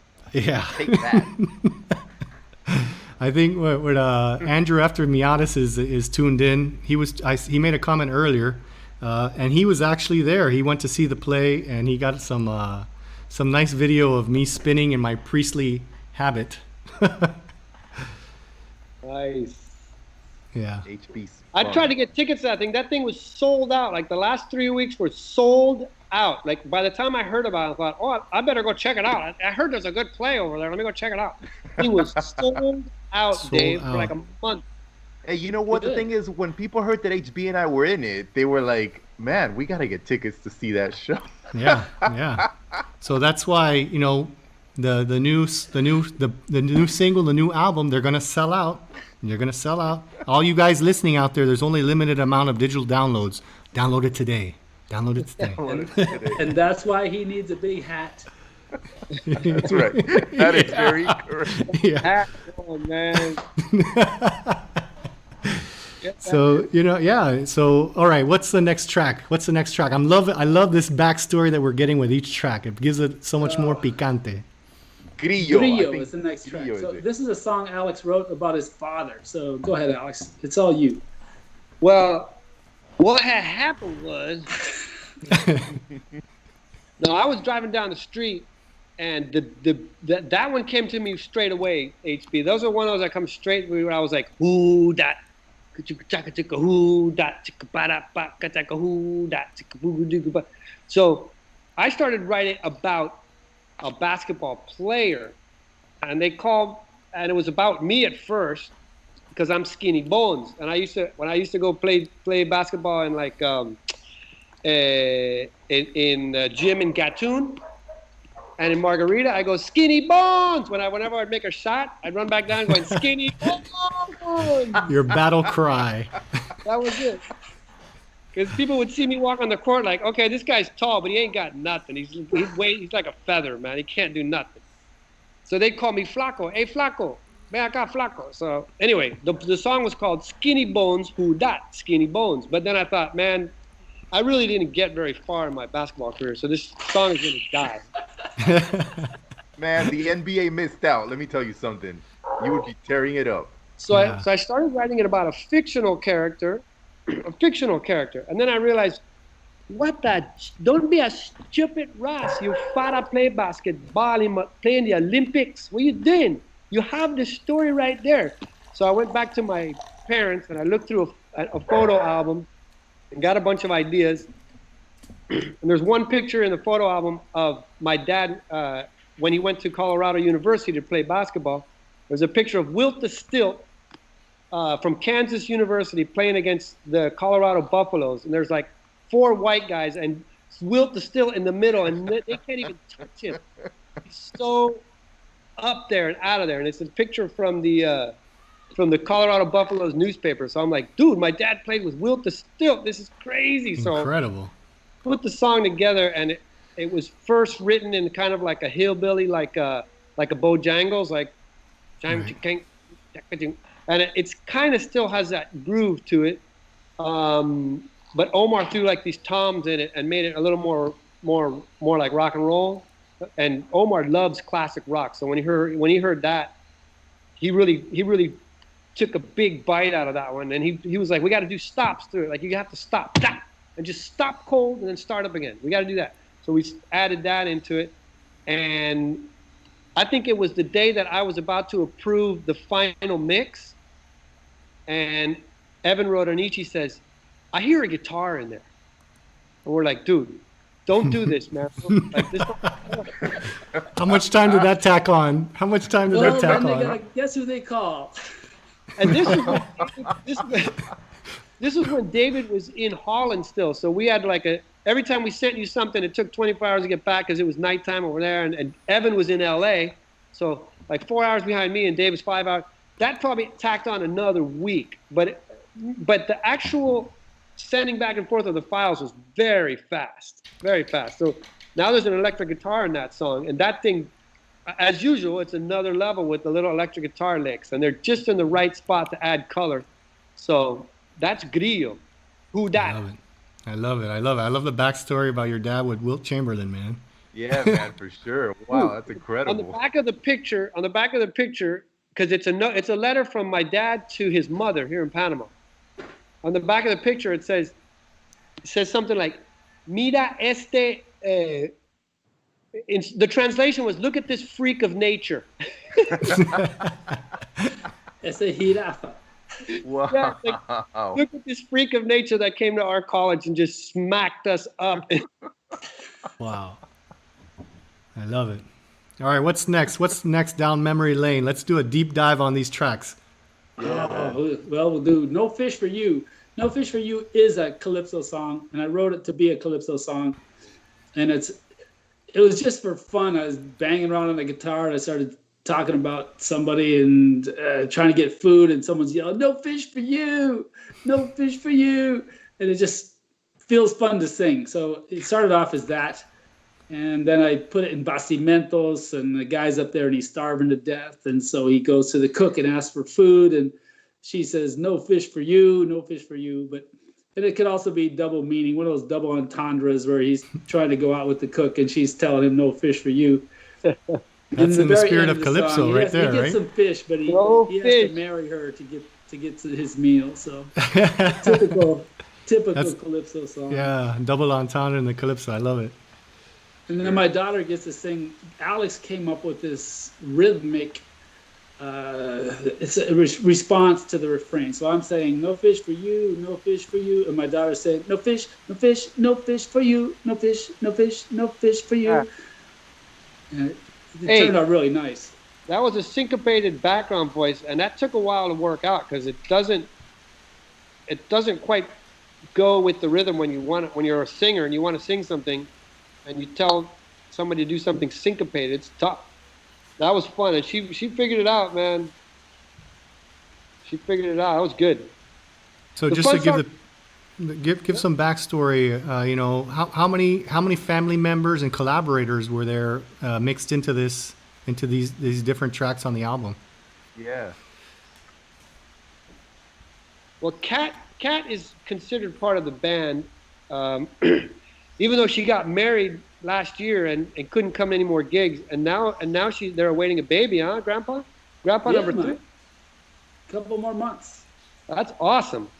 Wow! Congratulations. Yeah, man. Way to go, Grandpa. Woo woo. But let's see. The producer of the album, Luis Mafilos, he's got guitars and things riddled through the album. So if you hear ACP and there's like 6 guitars, but there's only me and Shorty, then now you know. So you guys just pull in talent as you need it, as you hear it, right? So Evan Rodnici, he's known in Panama for Cage 9, but he's out in LA making it happen out there. I've seen on his Facebook, he's just mixing like crazy and producing like crazy, it looks like. He's a busy guy, man. We lucked out there, Dave, because I did it the classic fashion. Hey, could you mix an album for it? It's probably like 3 weeks of work. And it turned into like 6, and then they had some personal things over there, so that it took like 2 months, but he was juggling a lot. He adds keyboards, he adds like sound effects inside there. What he does mostly though, and Dave, he talks about like frequencies and things like that where I'm like, I get lost. He talks about what? Yeah, he'll do stuff. So when you listen to music and it's mixed well and it's mastered well, so there's a difference between the mixing and the mastering. Mixing is just how loud things are and where they're going left or right. And then with the mastering, you're expanding all that music, expanding the frequencies. So in your mix, you want to do stuff like get the highs and shorten, take all the frequencies and just put the highs. So when you're hearing the cymbal, it's way up by itself. And then so maybe there's an octave on a harmonic from the bass that's also playing at that level, but you want to get rid of that so that you hear the bass. So when next time you listen to music, you say, "Can I hear the bass? Can I hear the drums? I can hear everything." How's that possible? Because it's all coming from one spot. It's because the mixing engineer took all those frequencies and separated them all out, which is, it's hard to do. It sounds so simple, but it's very difficult to do using equalization and stuff. I mean, he can make me sound good on a record by using EQ, getting rid of all the fuzziness in my voice. Wow. And then the That's mastering, impressive. they take that and they expand it. So now the frequencies are even bigger and brighter and maybe a little bit of reverb added to that. So if you listen to, say, our first album or second album, and then you right away play a song from this album, you'll be like, wow. The things they can do now, things that Evan can do now. I should say it that way. But we were watching your Bonch cast yesterday, the SAS Bonch time, and you had some nice trivia there that I want to bring back up.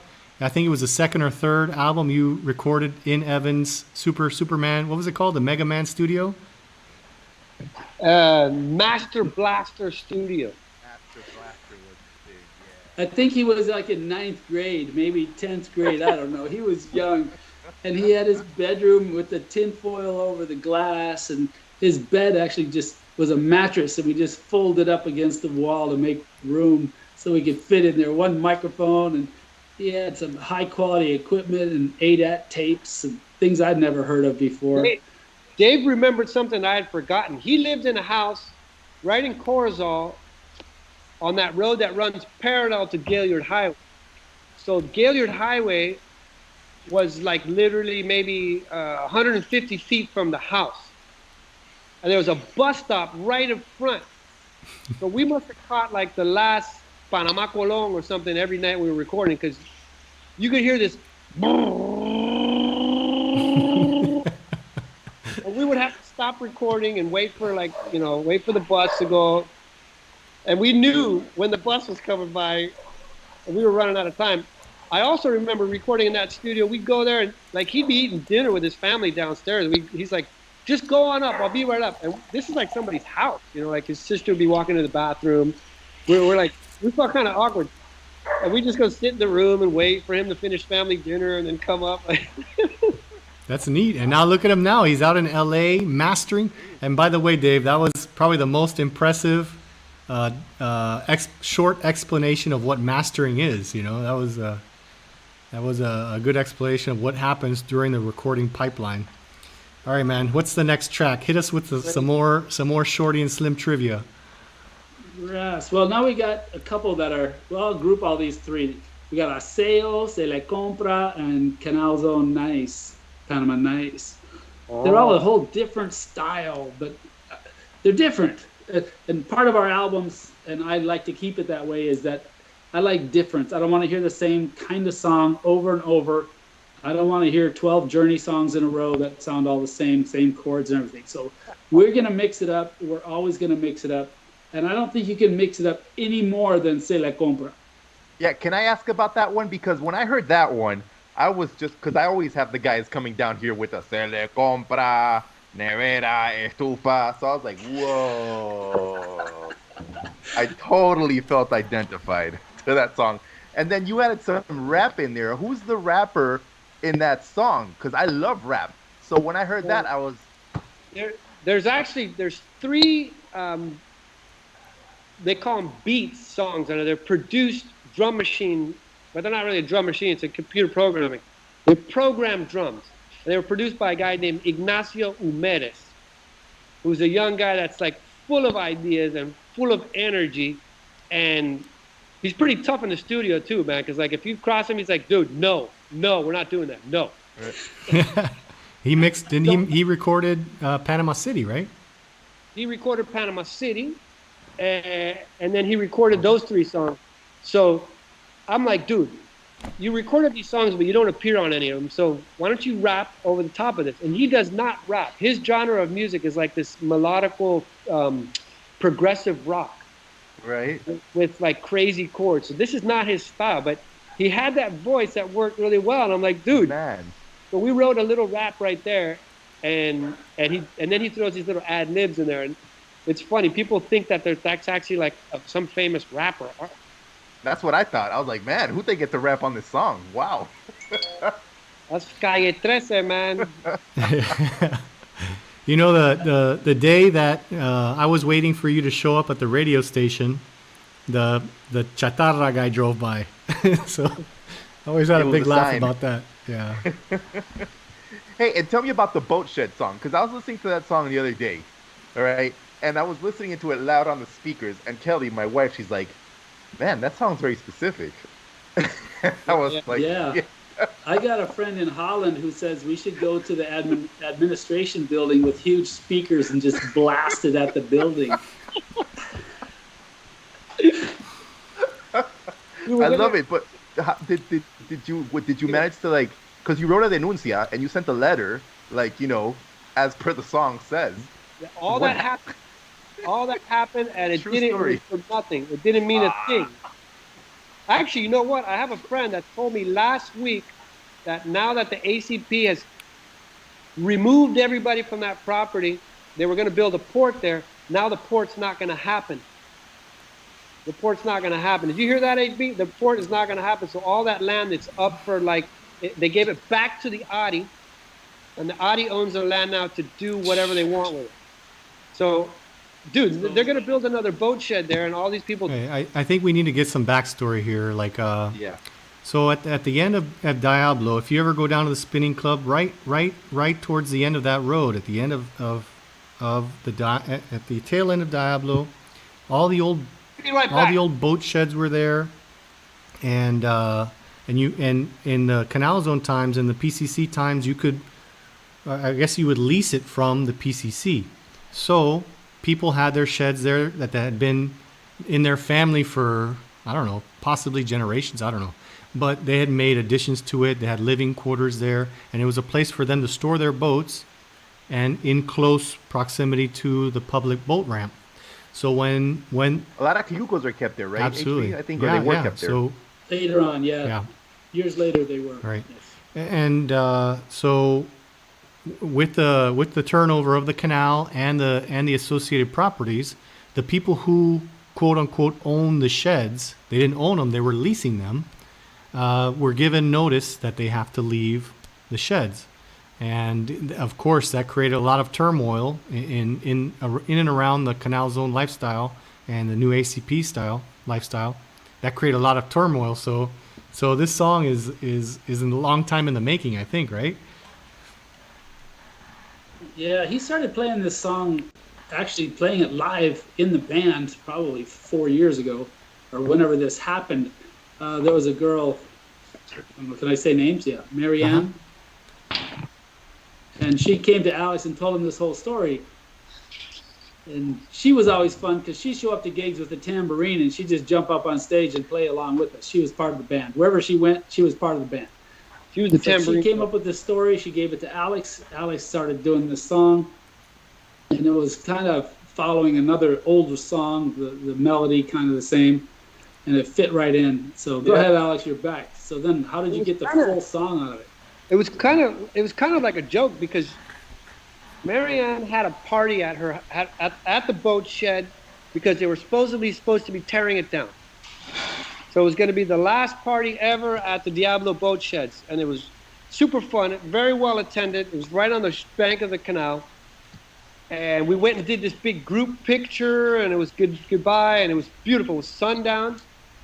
So I just started playing that ACP, and it didn't even have any words. It was just ACP, ACP, don't take my boat shed away from me. And we sang that over and over again for like a half an hour. and at the time, John Carney was playing lead guitar then. So he would do like a ripping lead for like 3 minutes. But it wasn't really going to go anywhere. And after that, we ended up having 3 more last parties at the... In Zonian tradition, there's always more last parties. Because it took so long for the legal process, and nobody wanted to leave, and then they were trying to buy them out, and we're like, and Marianne said, I think we did 3 more years it lasted, and 3 more parties, and the last one we actually did, the buildings were being torn down around us, and hers was just like a little, like 4 columns, and we were on an empty slab next to it, and they put like a bunch of crates and things and made a little stage, and that was the very real last show. And it's still, the song didn't have any words, even to that point. What year on or around was that? Do you remember? I don't remember. Oh. 2014 maybe. I think it was 2000. We'll stick to that. 2014. Yeah. So how long before its inception did it start? Did you start like coming up with lyrics and whatnot? Well, we kept playing it live, and I would just invent the lyrics on the fly. And we had like 1 verse, and it started to develop, but I was stuck with 1 verse, and then we just sing ACP over and over again. It wasn't arranged at all. And then that's when I called Marion and I said, Marion, help me finish this song, because really I wasn't a boat shed owner. I don't know really what happened. So she came over one night and we just banged it out. She told me exactly what happened, how all the boat shed owners got together and fought. They formed like a committee, and they all put their money into a bank account to pay the lawyers, and they wrote letters, and they countersued. You know, they sued and they countersued, and everybody was suing everybody, and the lawyers were smiling and happy all the way. Yeah, right. And at the end of the day, the ACP just said, get out. Here's a trailer. Put all your stuff in this trailer. We will tow these trailers out at 6 o'clock tonight. That's all the time you have. And whatever's here after that time will be just trampled under the excavators. And that's what they did. They sent the excavators in and just started swinging the arm and knocking stuff down. And that was the end. And if you go there right now, it looks like that, but with sawgrass growing up through it. They didn't do anything there. Oh. Absolutely nothing. That's what happened to me in Ancon. My dad bought the house. They kicked him out. They tore the house down, and now there's just tall grass growing there. It's just sitting there. So, but all right, that's the only song I think that we've ever written that ends like. Even Dave told me, like, Alex, the song is ending kind of like down. You know, you're not. So like the last line says something like, well, we knew it was coming. We just wanted a fair deal. And then the song continues to complain all the way to the very end. So it's the only song that we've ever written that kind of like. A bit of a downer. Like, you took my boat shed away. You took my boat shed away. You know, you said something interesting yesterday, Dave, is on this album, you only had, this is one of the few songs where you had a guitar lead throughout. I think you said the two on this one. Are there any songs in the discography that compare to your guitar lead on this song?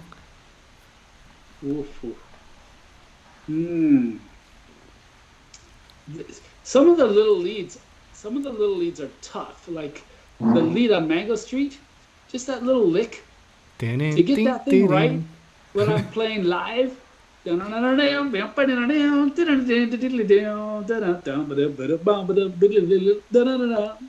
do it in my head, and normally that's all I do. I do it in my head, and my fingers know where to play. But then when I'm playing live, all of a sudden I'll look up at Alex or something and say, "Hey, I'm in Panama. Like, what am I doing? Oh no, I'm lost."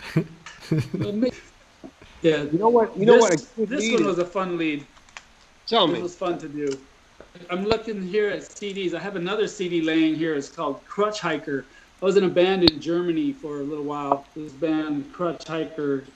And this guy, he and I, it was kind of a downer. It was a big downer, really. He was a soldier who got hurt, and then he was back in Germany, and I met him, and people would get hurt downrange, or they would die, and he and I would write songs, and we would then send the songs back for the memorial like 3 days later. And it was like 4 months of this really intense songwriting stuff and just a lot of emotion. But on that album, that Crutch Hiker album, I played all the leads on that, and I really got to have fun. It wasn't a fun situation, but I got to have fun with that. And so some of those same kind of licks are on this new album, like the Boat Shed song when he says, and they tore the place they came in at midnight with the big yellow machines, and they tore the place to the ground, and then I get to turn loose a little bit. Because in Calypso, you can't do that. People look at you, it would be like Back to the Future with McFly up there on stage. Right? What are you doing, man? Where's Chuck Berry at? That's perfect. Hey, Dave, but you have one of my favorite leads is the Toboga lead at the end of Toboga.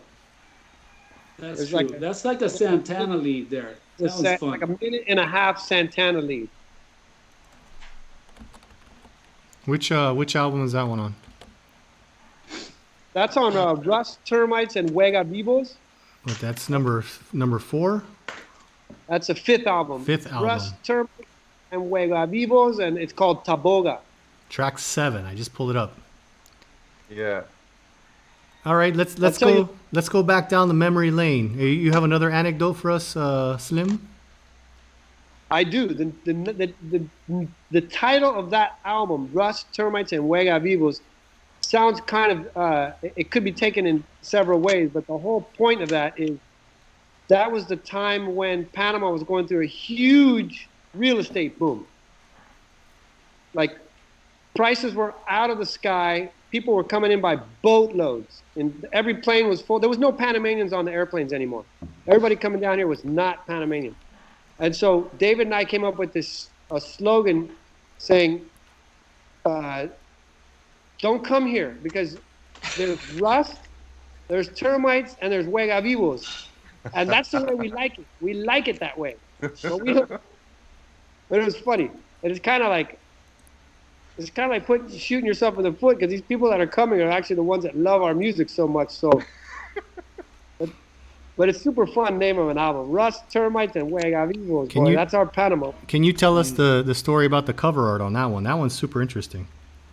Oh yeah, for sure. I'll put it back up there. Well, the artist who did that, his name is Al Sprague, and that's like a household name in the Canal Zone and even all through Panama for his beautiful pollera artwork. And I always thought of he was kind of like, well, he was a teacher when I was a kid in school, but he was more like a legend. You know, he was a scuba diving legend, a fishing legend, and then an artist to boot. So I thought we could never do anything with him. And then I find out one year, my dad goes, oh yeah, I graduated with Al in 1956. I'm like, Dad, you gotta tell me this stuff, man. So I walked up to Al in a Canal Zone reunion. He was selling paintings, and there was like a mob of people around him. And I thought, I'll just wait till he gets a chance. And I went up and I waved and said, hi, I'm Ramon Reyes' son. And he just sat down with me and gave me full attention. The most genuine man. I never really talked to him before, you know. I was a little kid when he was teaching at the junior high school, so I never really, and it was so wonderful. And we became friends, and he wasn't the person I thought he was, you know, this artist. He was a down-to-earth guy, and he's like, Alex, I got a bunch of ukulele songs. I got ukulele songs coming out of my ears, man. You gotta listen to them. So we became friends, and I asked him if he could please do something for this album, and he came up with that album art. And it was stupid. It was a black and white picture, and I sent it to Dave, and David went to town on it on Photoshop and turned that picture out for the album cover. I think that album cover took longer than the actual production of the songs. Al has fun songs. So like one of his ukulele songs is Divers Always Want to Kill Themselves.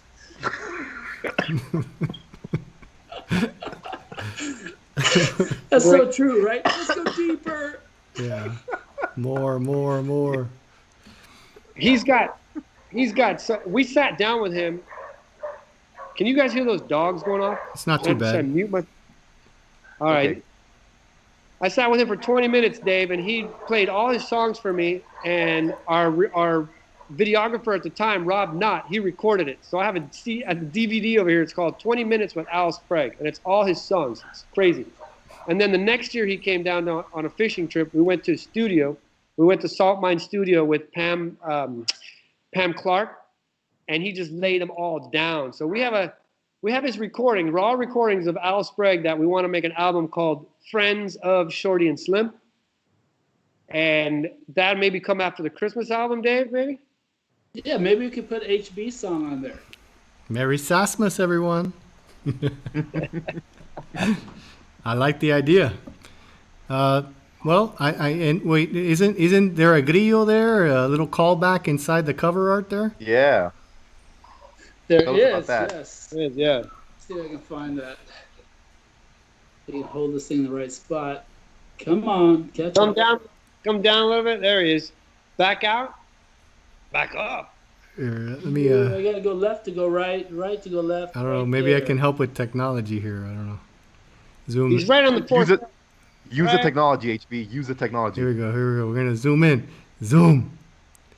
So there's a grillo. That's a call back to your dad, right? That's true. Yeah. Al, when he sent that, like probably a year later, he goes, "Hey, I want you to look at something. Look very closely. I put something in there for your dad." And my dad's nickname, of course, we already talked about, Grillo, which means grasshopper. And he put him right there by the for sale sign, man. There you go. The long, skinny legs. There he is. Yeah, man. Coach Reyes, Thank you, legend, Al. legend, I'm legend. sure Al will listen to this, man. Al's got Facebook. He's technological, man. All right, let me see if I can get the technology back in line here. Okay. All right, so let's go back. Let's keep going down memory lane. What's the next track that we can do a deep dive on? Mamita. Ooh, how about Totoron? You want to talk about that one? Totoron are cicadas in English. Yeah. Oh, I thought it was Cocorong. It's not Cocorong? Cocorong is when you get one of. That's a cocorong. I can't get the. How come my knuckles not show? Oh, there it is. Here, that's a cocorong. That's a cocorong. So a totorong is the bug. I'm gonna give you a cocorong, HB. Hey, you know, I always heard it was Cocorong because they fly around like dummies and then they hit you in the head. Chuleta, man. That's a. You gotta get out of. You gotta go up to the interior, man. You gotta get out of town every once in a while. Mentira. Right. HB's out of town right now, man. He's up in the interior. Yeah. So what's the story with Totorong? Now, Joe, we have to change the title of that song, by the way. We were writing a song about Cocorongs. It's a reggaeton everything, song. Alex. Thanks a lot. So Dave wrote the music to Totorong. okay. That was supposed to be an instrumental. I mean, the demo that you sent me, Dave, was an instrumental, and it was just going to be instrumental and out. Something like, kind of like what we did on the last album with Melanie. No, was that Melanie? Yeah, Melanie. Yeah. And then, but Luisma and I were listening to it down on the patio one day, going over, kind of like planning out the whole album, how it was going to. And I thought, man, this song is really cool. Like, we should put some lyrics to it, and we should put more lyrics in Spanish, because I've been trying to make a big push with Spanish lyrics to get more involvement with our fans here in Panama. And at that time, the Totorons were going off in the back patio. So I thought that's a cool idea to like do something to honor the Totorons, because they sing and then the rain comes. So, and it's almost spiritual, because also the campesinos in the fields, they're just trying to make it through dry season. And at that time, that year was one of the longest dry seasons that Panama had had. It was like a big drought. I don't know if you remember that. That was 2017 or 2018. Yeah. So we were talking about that, about how it's almost a spiritual thing, where when the campesinos hear this bug going, they're like, oh man, dry season is almost over. We just got to make it through. And that's where some of the ideas for the lyrics came. And then I told David the idea, and he wrote the song. And he wrote it in English. You wrote everything, Dave, the 3 verses in English. And then the chorus was in Spanish, which was Totorón. We were kind of stuck. We were kind of stuck because it was in English and I wanted it to be in Spanish. So I'm like, forget it. I'm not going to spend any time. I'm just going to take it and throw it into Google Translator and see what happens. And I'll tell you what, man, Google Translator is the bomb, dude. do you have to pay royalties to Google now that you mentioned that? I didn't use Google. I used like a underground Schmoogle. app. You use Schmoogle. Schmoogle. Schmoogle Translate. It translates the song with the same type of emotion that Dave had in it. With the ground is crying, the ground is cracked and crying for moisture. Our crops are dying. Please sing, cicadas. Please sing, because this is how we live. And I was like, whoa, I got goosebumps. Beauty. Heavy, and belleza. Mm-hmm. Mm-hmm. So goosebumps from a bug. From a bug. And people will say, you wrote a song about a cicada, come on. But you got to listen to it. And the 3rd verse talks about Semana Santa and the bells ringing and I mean, if you think Semana Santa, you think cicadas here in Panama. That's like the dry season breeze at Christmas time. Right. It's Christmas because season breeze. It's a north wind. Well, it's Holy Week because the cicadas are singing. And then it's like they go together. and you don't even realize that those cicadas are singing. And I know you've all done this. You've taken a video somewhere, and then a year later you watch the video and you're like, what is that noise in the background? It's just, what is that? It's insane. It's so loud. Absolutely. You know, I heard something interesting is a guy who goes out and he records the cicadas and he slows it down by like 2,000%, and it creates this amazing. It's almost I don't even know how to describe it. You have to do a search on it. The guy takes sounds of bugs singing to each other because they're calling for mating, right? And when he slows it down, when he makes it slow enough, it becomes this wonderful chorus of cantando back and forth, back and forth, back and forth, and it's very, very beautiful. Hey baby. Yeah. Hey baby. Yeah. You like what I got, baby? That's right, man. Come over by me, baby. Make it happen. So what's next on the memory lane after we've besmirched the name of cicadas? Wait, I have a question. Because, so I know I can get the CD digitally on the Bandcamp website. But say, you know, I'm an old soul, you know, like a lot of old souls out there, and I want an actual CD copy. How can it get to me during these times of Corona? Hold on. Can it get to me, like an actual copy of the CD? Yeah. If you're in Panama, you can write Alex Slim at The earliest memories I have of Shorty Slim. Alex came over one night and we stayed up all night. He played songs that he wrote. I played songs I wrote. After that is when we decided, we can make this work, Shorty at and maybe we should make an album. and I will actually send the CD in the mail. Give it to you. All That right, took good off. to know. Good to We know. didn't started order Shorty very Slim. many. Do We have a couple reggae, hundred, they can do that's it. So calypso, they can do pop, We they actually can have do a really rock. high Those types of musicians are very selling unique online and shows a lot of here their in Panama. musicianship. If you What go does to Shorty and Slim mean to me? SAFPanama.com, It always means fun. It means dancing. It buy means bringing back CD, old the memories. physical in CD such a on fun and SAFPanama.com. good way. My wife and I go Computer to the program concerts will together take and have a your great order, time. So Shorty and Slim email has to become very important to Then us here Dave will in call me Panama. and say, hey, So I want to say congratulations to a great band over to on Bob's 25 house, years 'cause entertaining people. Celebrando los 25 we aniversarios still del got on grupo. footage. Aunque yo nada más tengo It's like, 19 años en el grupo. Panama Conocí Amazon. a Ale Reyes, estábamos en la iglesia, y yo tocaba el órgano, y él se me acercó un día, hey, ¿quieres venir a una práctica mía? Que no sé qué, con el grupo Shorty. Y yo, dale, yo puedo. Roland playing bass, one of the best bass players I've ever heard. He doesn't do just one little simple note. If you listen to the album and the way I wrote the bass part, and then the way he plays it, it's a whole nother level. Alex and Joe Dave has have a been good able to point, write and so many fantastic As you'll songs notice, Shorty and that were Slim are not just very about good the at Canal marketing, Zone, but Joe, that are to about answer your Panama. question, Man, the joy that you brought Alex people, Reyes, the tears I that you will brought get you a people. CD here in Thank Panama. you. From all of us, Facebook me and say, Zonians, hey, Panamanians, I need a CD, and and then Americans, we'll work it and out. people I'll around get the you world. All Thank right. you, Shorty. Sounds like a plan. Mhm. The launch network. That's under the dark net. There's like the dark net, and there's the launch net.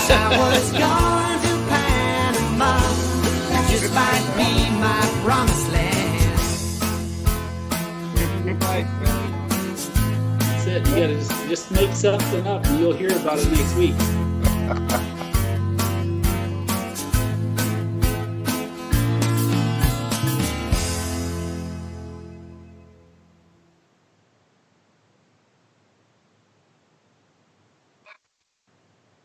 Yeah, but not sung by us. How does that work, Dave? That, Well, those two songs, I don't know how, we were playing at a gig somewhere and all of a sudden Richard Grimison grabbed the mic and started rapping. And there he went off with his Canals on Nice and we just followed along. And so we had not practiced the song ever and we're just playing live on stage. And it was fun. So he happened to join us a couple more times through the years and do the same thing. So now Alex took it one step farther, and then we put it all together and made a song out of it. yeah, that's Richard. Richard Grimison is like, he's kind of like HB. He's like HB is more like a closet rapper. And Richard is straight out up front dance hall reggae. Yellow Man. I can't remember the other ones. Some of his favorite influences. And whenever he comes to our gig, he jumps. He just gets the mic. Yeah, Wow. and he sings off key. He's raspy, and he's like, He brings that charisma, right? Yeah. one time I told him, I said, Richard, you don't have to yell so hard. You have a microphone, you see, and that amplifies your voice. You don't have to yell that loud, man.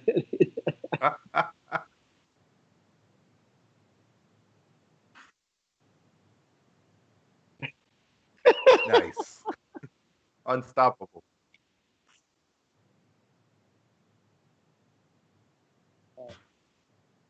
But he told me when he wrote that song, and he knew he wanted to do Canals on Ice. He said he opened up an old Panama Canal Commission phone book and just listed all the names of the towns and then made them rhyme, and that was it. It took him like 5 minutes. He was done. So get your phone book out, guys. That's the key to making hit music. There you go. Phone book. Well, actually, you don't know. There was a song that was written many years ago by Alex. We haven't put it on an album yet. It's very heavy rock. It's in kind of the style of Rush, and it's a song about the manatees. And Alex actually wrote the song. It's the exact lyrics out of a National Geographic magazine. And I'll bet you, if you asked him right now, he could sing the manatee song. I could sing it. Sing the manatee song. Sing the manatee song. I grabbed the National Geographic and I just started reading the paragraph. I can't. You got to think a heavy duty overdrive guitar playing in the background and big Neil Peart on the drums. All right, Alex, hit it. Gargantuan of the shallows, the manatee or sea cow. Find sharing Florida waterways with human beings. A continually dangerous predicament. Yeah. Oh, I love it.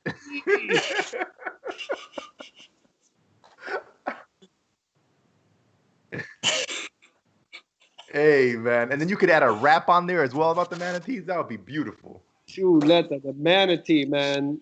That song will go nowhere. Seriously.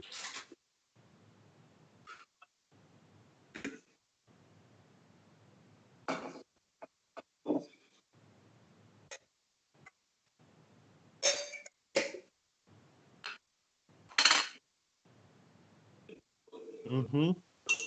Yeah, put like a new metal sort of, Papa Roach sounding type of manatee song on there.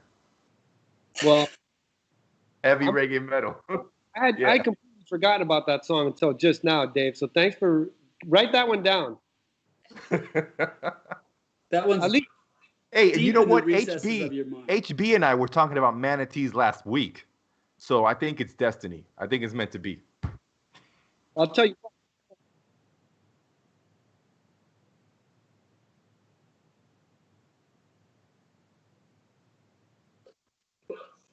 Well, that's back in the day when they paid him with rum. You got your daily ration of rum, and it really was a lot. It was like a quart of rum a day, and that's what you had. Imagine drinking a quart of rum every morning.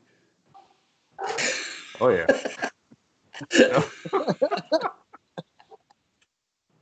Like, how interesting. How interesting.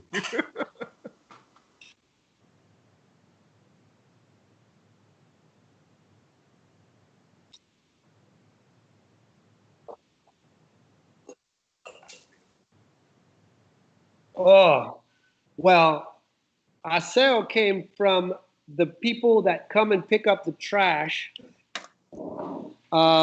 They would come up our hill at like 5:30 in the morning, 6 in the morning, and they would scream aseo, so that the people in our community don't think that it's like somebody rummaging through their trash, so they know that trash is coming to be collected. It was kind of like a warning call, and I thought that was cool because it sounded just like Sherry Malacronti. Sherry Malacronti. Uh,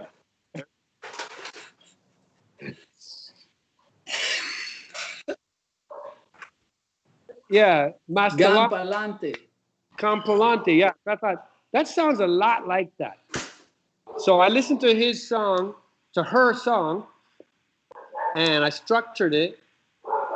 But at that time, it took me like 2 years to write that song because then there came a time where they stopped coming for a long time because the like their trucks were breaking down and the municipio was in bad problems. You remember when there was like a big problem with collecting trash in the city? Like they didn't come for like 2 months to come pick the trash up. So that's when I said, I'm going to finish this song and do like a little tribute to those people because they were striking because they weren't getting paid.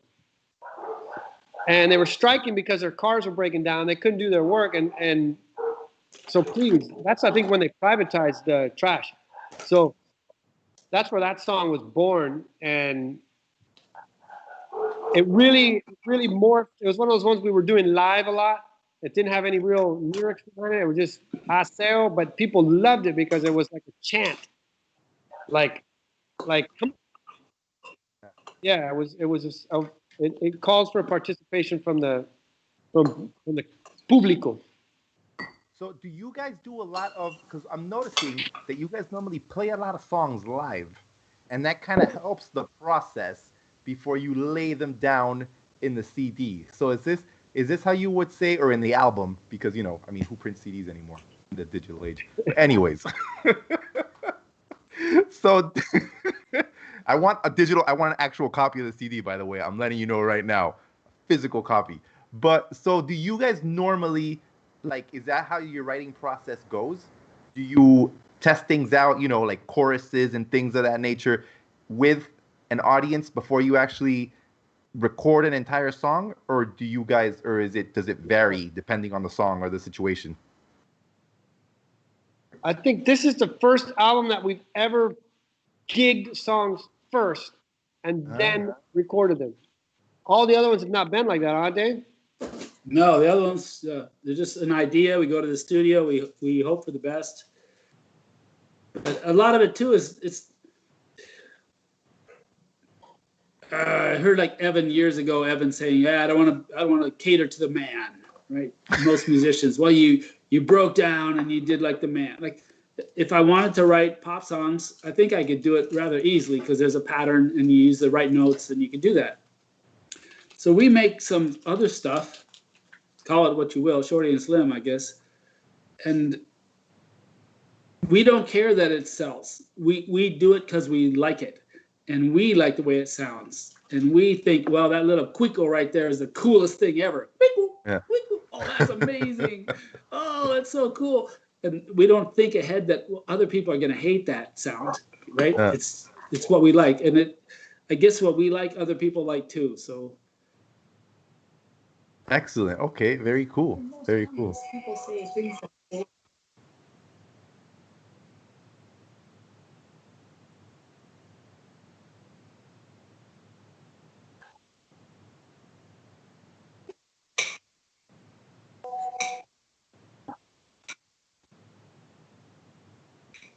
Yeah, CGI. CGI. Oh man, that's amazing.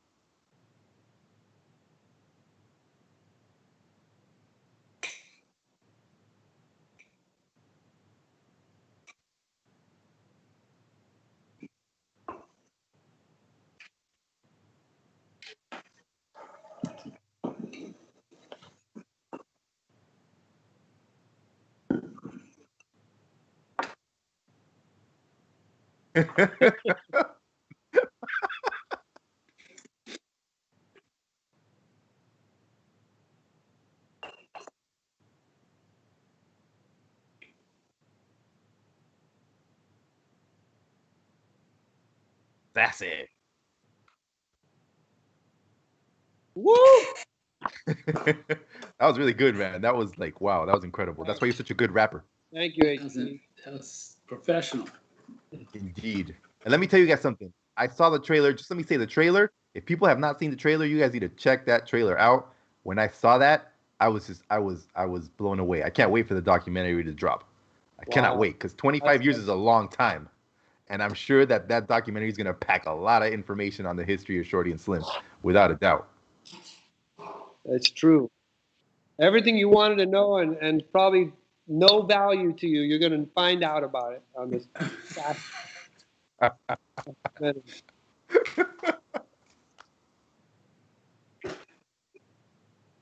Why not? Sure. We've been here 2 hours.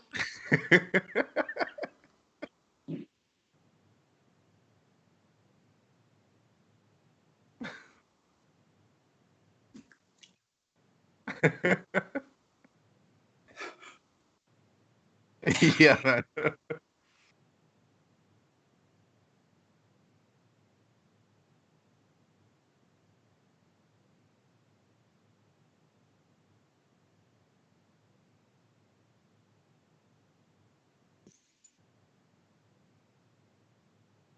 Shorty and Slim.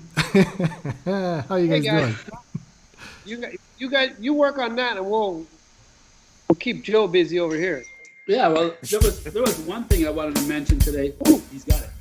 1, 2, 1, 2, 3, 4. The earliest memories I have of Shorty and Slim, Alex came over one night and we stayed up all night. He played songs that he wrote, I played songs I wrote. After that is when we decided, we can make this work and maybe we should make an album. Well, we made a tape back in the day. And that took off. That started Shorty and Slim. Do reggae, they can do calypso, they can do pop, they can do rock. Those types of musicians are very unique and shows a lot of their musicianship. No, Instagram. What does Shorty and Slim mean to me? It always means fun. It means dancing. There's no comments. I'm keeping an eye on the Facebook. Bringing There's no back comments old memories in such a fun and good way. My wife and I go to the concerts together and have a great time. So Shorty and Slim has become very important to us here in Panama. So I want to say congratulations Chris Corrigan to a great on band. Facebook, he says, on 25 years, entertaining people. Celebrando los 25 aniversarios del grupo, aunque yo nada más tengo 19 años en el grupo. Conocí a Ale Reyes, estábamos en la iglesia, y yo tocaba en el órgano, y él se me acercó un día, hey, ¿quieres venir a una práctica mía, que no sé qué, con el grupo Shorty? Y yo, dale, yo puedo. Roland playing bass, one of the best bass players I've ever heard. He doesn't do just one little simple note. If you listen to the album and the way I wrote the bass part and then the way he plays it, it's a whole nother level. Alex and Dave have been able to write so many fantastic songs that were not just about the Canal Zone, but that are about Panama. And the joy that you brought people, the tears that you brought people. Thank you. From all of us. That's our YouTube Zonians, channel. Panamanians, and Americans, and people around the world. Thank you, Shorty and Slim.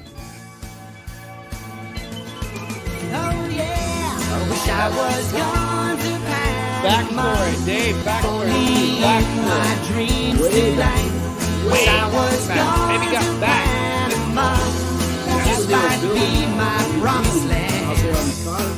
That's when you started thinking about it. Yeah, that was, that museum, it took them like 12 years to build. Actually, I think they're still working on it. I think they just put the equipment in. But back when they were building it, I went and took a tour there. Actually, let's back up a little further. One of the guys there, his name is Líder Sucre. He's like one of the directors there. And another lady named Margot Lopez. They really like Shorty and Slim. And Líder was kind of a fan, even though I never really knew him, but he knew our music. So they did like a little variety show there, and they invited us to play.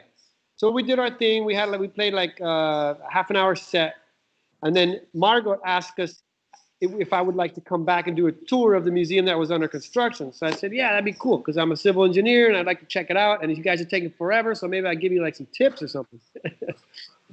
So I went back, and there was like a group. It was all civil engineers that were getting this special tour, and she did a slideshow, and she talked about the history of Panama, how Panama came up from volcanoes and cut the water flow off between the Atlantic and the Pacific. It was one ocean. Then the Isthmus of Panama rose out of that.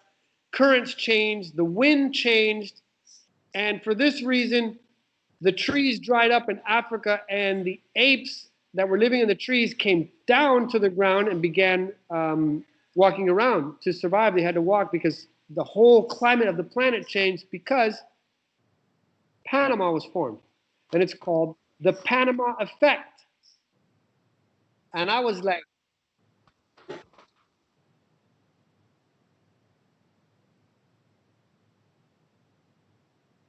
yeah, well, I was just taken back because I thought I was going to get an engineering lesson. I ended up getting a biology, geology, evolutionary, whatever slideshow. So I didn't even want to see the museum. I just wanted to have that slideshow. So I asked her after, could you please give me a copy of your notes?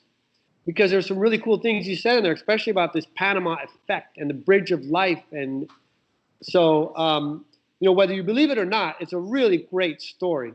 So she sent me the slideshow, came up with the song, and I really don't know where I came up with the melody. I can't remember how that turned out. You remember how that came about, Dave? Because we were playing that song before we had lyrics. You had a couple of chords, and then I was playing some little da da da da da da da da da da da, and then from there you took off with it, and next thing you know, you have a whole song. And it's a long one, man. Why do you keep writing these 6.5-minute songs? They're never gonna get radio play. We're gonna have to do like half a song. All right, today we're gonna give you half a song, and tomorrow we'll have the other half. We gotta stop. It can be like a series. It'll be a series throughout the week. They'll play the first part on Monday and finish it on Friday. Maybe. What happened? But Joe, what happened to like people? If the song is more than 2 minutes long, they don't even listen to the whole thing. What happened, man? I don't know. That's what I keep hearing. Everybody says don't make a song longer than 2.5 minutes because if not, nobody's gonna listen to it. I guess it's the attention span. I think once we got over dial-up internet, we just didn't want it anymore. We couldn't wait. Well, this thing has a bridge. It's got a lead. It's got a keyboard. It sounds like sticks at the end. The sticks. I call it the sticks keyboard lead because it's like 2 minutes of the song is that sticks lead at the end. And Alex screams. There's a good Alex scream right before the lead.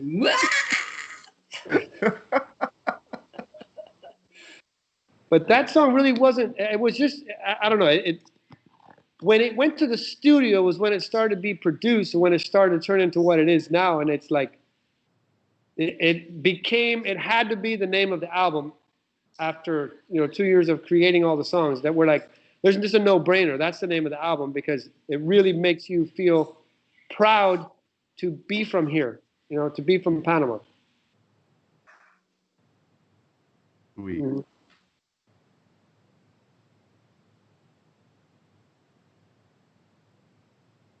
Oh, yeah. Ooh. Well, that song, I think what really helps on that song is the rhythms. So I had spent about a month, I was listening to bands out of Brazil and out of Colombia and out of Cuba, and even Africa, to try to find something different that is kind of Shorty and Slim, because music like that is so similar. If you just change the drum beat from 1 to 3, it all of a sudden goes from a country song to a reggae song.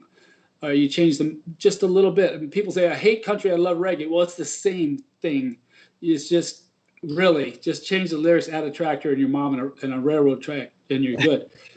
But I was listening to these. Really? Really? I'm going to have to look for that. So I was listening to these different rhythms, and I found a couple that I really liked. There were some bands out of Colombia. So some of that. And that's give a song, and then I was thinking about, I want something that's happy and fun and something that's going to make you move, and we want horns and we want keyboards. So when I wrote Alex in the beginning, I said, I don't care what you do, but I want horns and I want keyboards. And every time I wrote him, where are the horns? Where are the keyboards? Yeah. That was true. That was one song that was almost to the very end, and you're like, dude, there's no horns, man. Are you kidding me? So he said, well, I don't know what to do. We don't know what to do in the studio. So I had the song playing in the background, and I had a little recording device. and I just wrote the horn songs coming out of my mouth, and that's the horn sounds you hear on the album. For sure.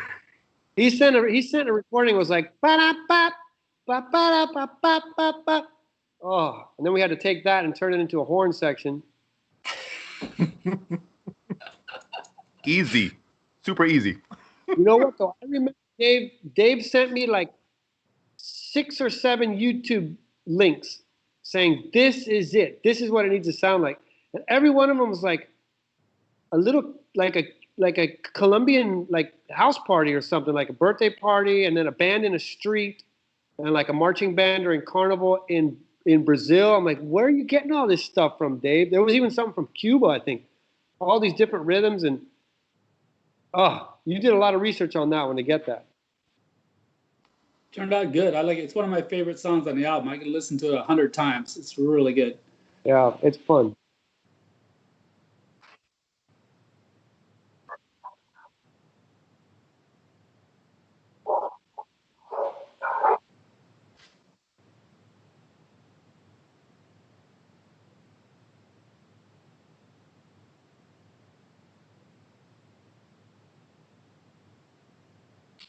Una chiva parrandera.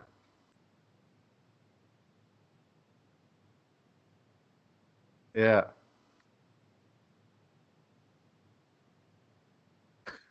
There you go. Make a video. For sure. Hey, it has to be socially distant, though. You have to keep the social distance. Hey, that song, that was one of the ones where Evan Rodonici, who did the final mix and the master, he says, I'm like, dude, how much does it cost per song to mix a song? Are those dogs bothering you, man? Can you hear that? Because it's just making me so. Just go with it. It's all right. And he's like, it costs this much per song to mix, Alex. That's it. This is your price. This much per song. And I sent him all the specs and everything, and I told him our ideas, and I sent it up to him. And then on that song, he's like done mixing it, and I go, oh, by the way, we want a car starting here. We want a paleta man over here. We want seagulls, wind, birds. And he writes back, and he's like,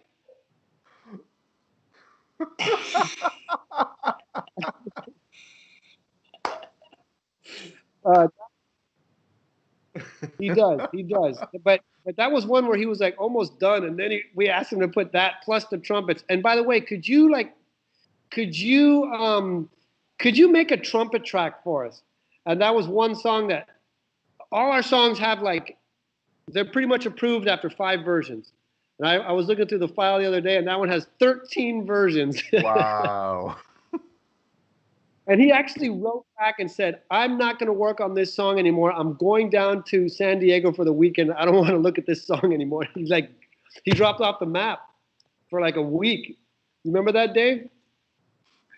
And when he got traumatized, he was traumatized. He was like, I can't handle this anymore. Leave me alone. It's like, dude, this wasn't the deal. That wasn't my price. That's not how it works, Alex. You can't just keep adding stuff. And then at the very end, he's done, and I'm like, you know what this song needs? It needs like a little. It needs a guy calling for a paleta. So he does a cameo in the end. At the very end, he's like, he calls for a paleta.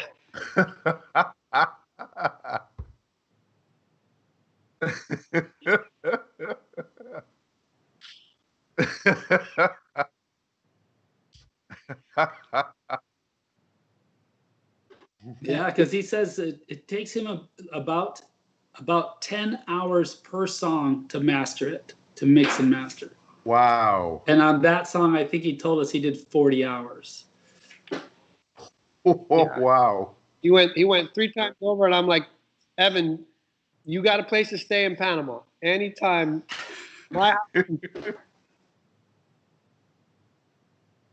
And all the paletas you could ever want whenever the paletero comes through.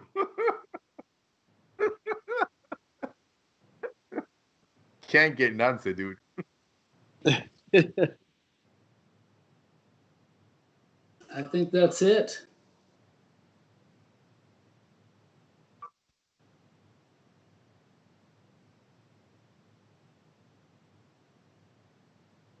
Ooh. Oh, He yeah. seems. That's Go ahead, short. Alex. Shorty wrote that one. Shorty is the mango tree mechanic. What? You've heard of the palo de mango? Like, you either take your car to Felipe Rodriguez or you take it to a palo de mango. Or you take it to Rapifrenos or you take it to palo de mango. It's Wait, stop right there, Alex. When I was younger and I went down to Panama and I didn't speak Spanish very well, I went in, I needed to buy some brakes. So I went into the parts store and I said, necesito comprar frenos. And the guy looked at me. He's like, ¿qué? I said, necesito frenos por mi carro, frenos. And he looked at me and goes, oh, braques. Braques. Baraques. Like, yeah. Seriously.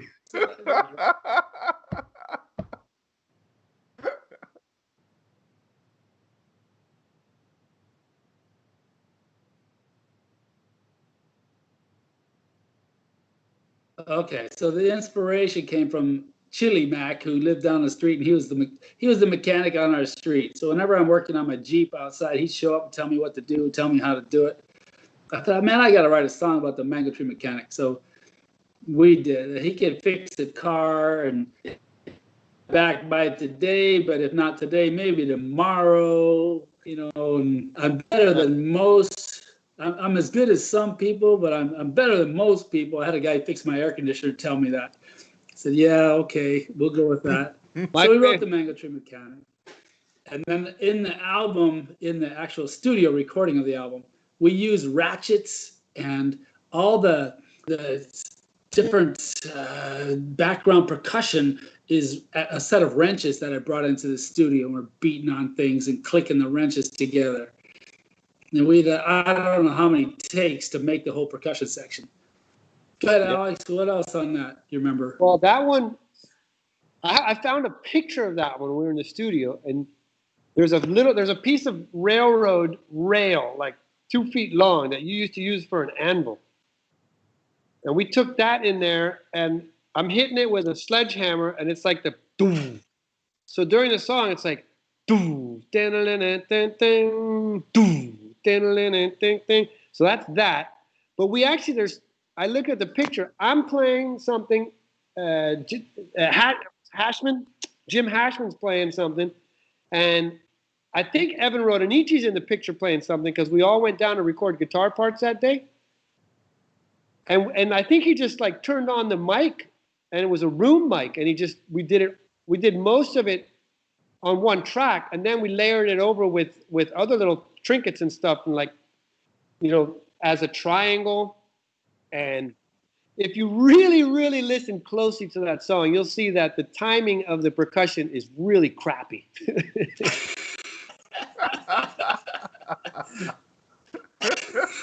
I mean, but it works. It works. It works. It's just, I was listening to it last night because I found it on Bandcamp, and my wife's like, let it go, let it play. I'm like, all right. We listened to the whole thing, and it was like, it was funny because there's these obvious cuts, Dave, where it switches from, like, there's a little bridge part, and then it switches into the lead, the keyboard lead. There's a cut where like everything stops and starts. It's so analog, but it's fun. It's the Mango. Yeah, they used to play that on Car Talk. Remember on NPR, David? I'd get people. We got on Car Talk. Every time they play the show, they play some song having to do with cars that people send in. And one time I was listening to Car Talk, and all of a sudden I thought, I know that song. I know that song. That's my song. So I found out that back in the day when Smithsonian was big down there in Panama, those scientists played Frisbee with us in Gamboa, and they listened to Shorty and Slim. And the head scientist really liked Shorty and Slim, so he chose the music for the lab every day, and every day he chose Shorty and Slim. So everybody at Smithsonian knew of us. And one of them moved to the States and then was listening to NPR and got a copy of the CD and sent it into NPR. And so we ended up getting played there. That was cool. That was cool, man. Super cool.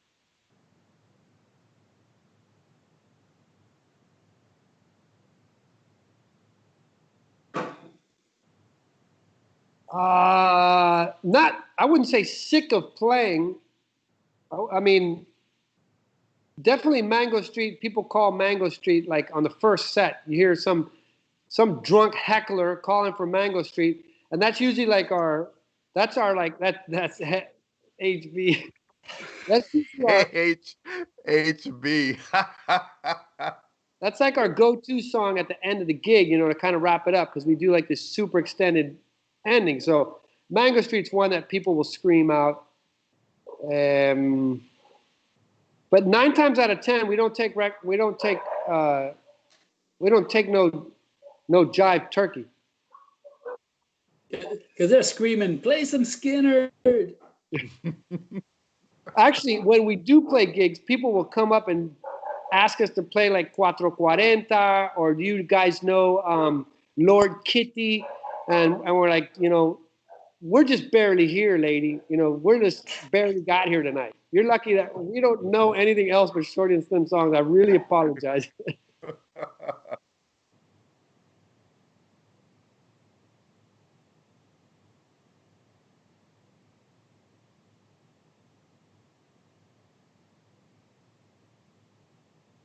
uh, Afro Antilles Fair?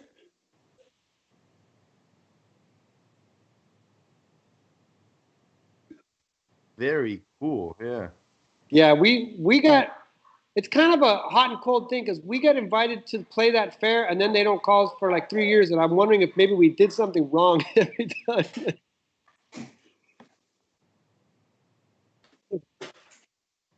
Yeah. Right, it's a Haley's Comet. We played 2001, then we played 2005, then we played 2009, and they moved the venue around. But every time we've played that fair, people come up to us and they're just like, "Where are you guys from, and what are you doing, and how is this possible?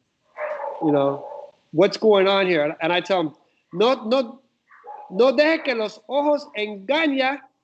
No deje que los ojos engaña. Don't let your eyes fool you, because you see a tall, skinny gringo, speaks like a Colomboy. He's wearing his hat like a cholo. What is this band? What is going on?"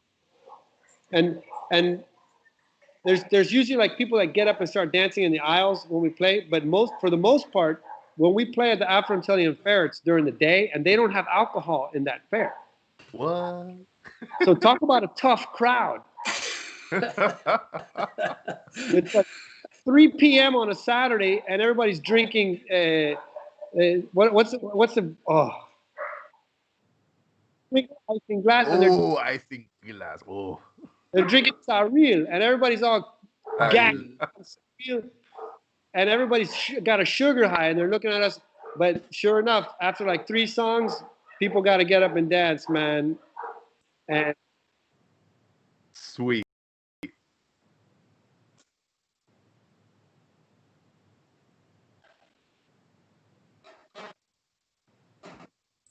yes, it's true.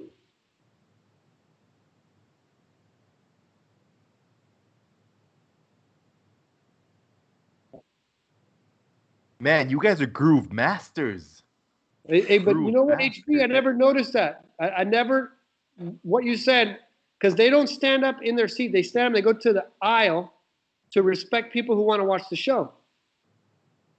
And I always took it like, man, I guess we're not doing our job here, because now, but after the song ended, it would be a full ovation, but I guess we're used to playing at bars and dives and where, right. Yeah. I was in,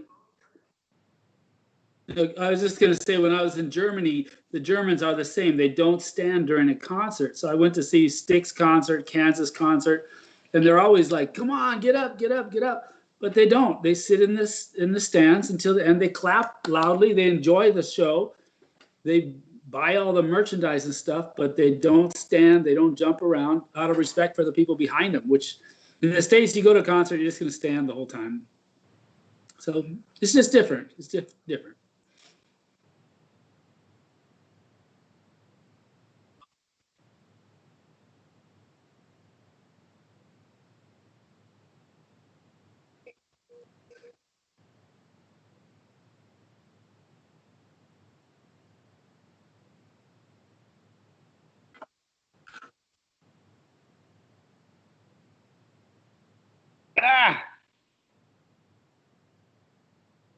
Yeah. Seriously. Well, I would say I hope that we've made you happy through the years because we tell each other that we do this to make other people happy, and as long as other people are getting some joy out of this, then we will keep doing this. And that's what makes us feel good is when we see other people feeling good or tell us stories about the music that makes them feel good, makes us feel good. Amen. I would second that too, and I would also say that the feelings that you get when you hear a Shorty and Slim song, we hope that it brings back good memories and takes you away to a place away from where you're at, and it reminds you of family, reminds you of friends, and it's like we see when we're at a Shorty and Slim concert. It's people talking to each other, slapping each other on the back, buying each other a beer, and the band is just there to provide an ambiance. But we want to just enhance your life, and you can continue on making friendships and finding ways to make connections with people. And thank you for supporting us all these 25 years. It's been really, really, it's humbling to look back and say, wow, 25 years have passed, and people still listen.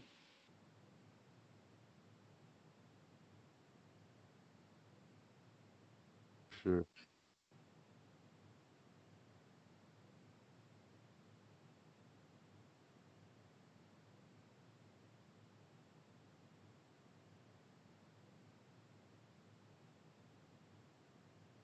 Word.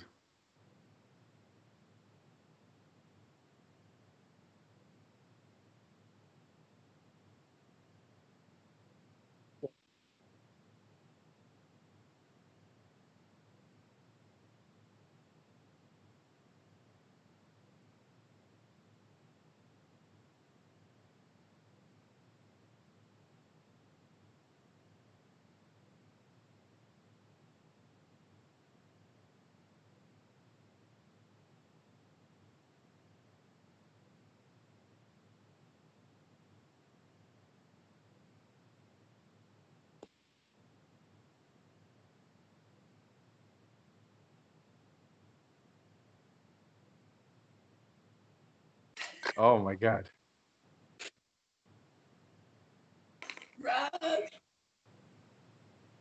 All right. In Seriously. 25 more years, we'll do this again. 25 more years. Just some big with bathroom breaks. Those are needed. Just some quick comments off of Facebook here. We got Steven Delano McFarland says 1992 and still going big. Hey, Shout out. Steven, I remember you That's from Steven. school. No He doubt. sold me a steel drum. Way to go, Steven. No doubt. So Muna Lar says, we don't want to be no mosquito. He, he. So nobody wants to be, I guess, a mosquito.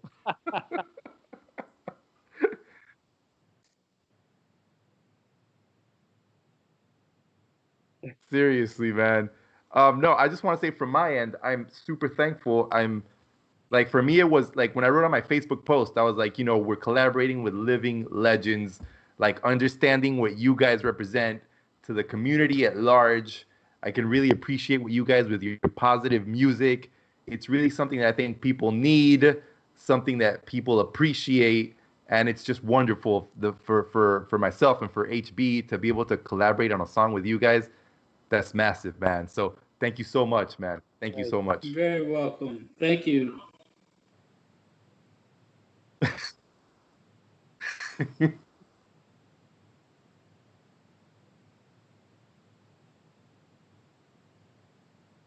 100% Christmas album is needed.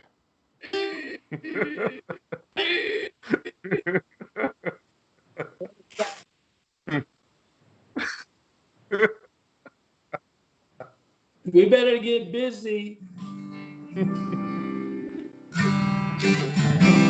We better get busy, Alex. Let's do it.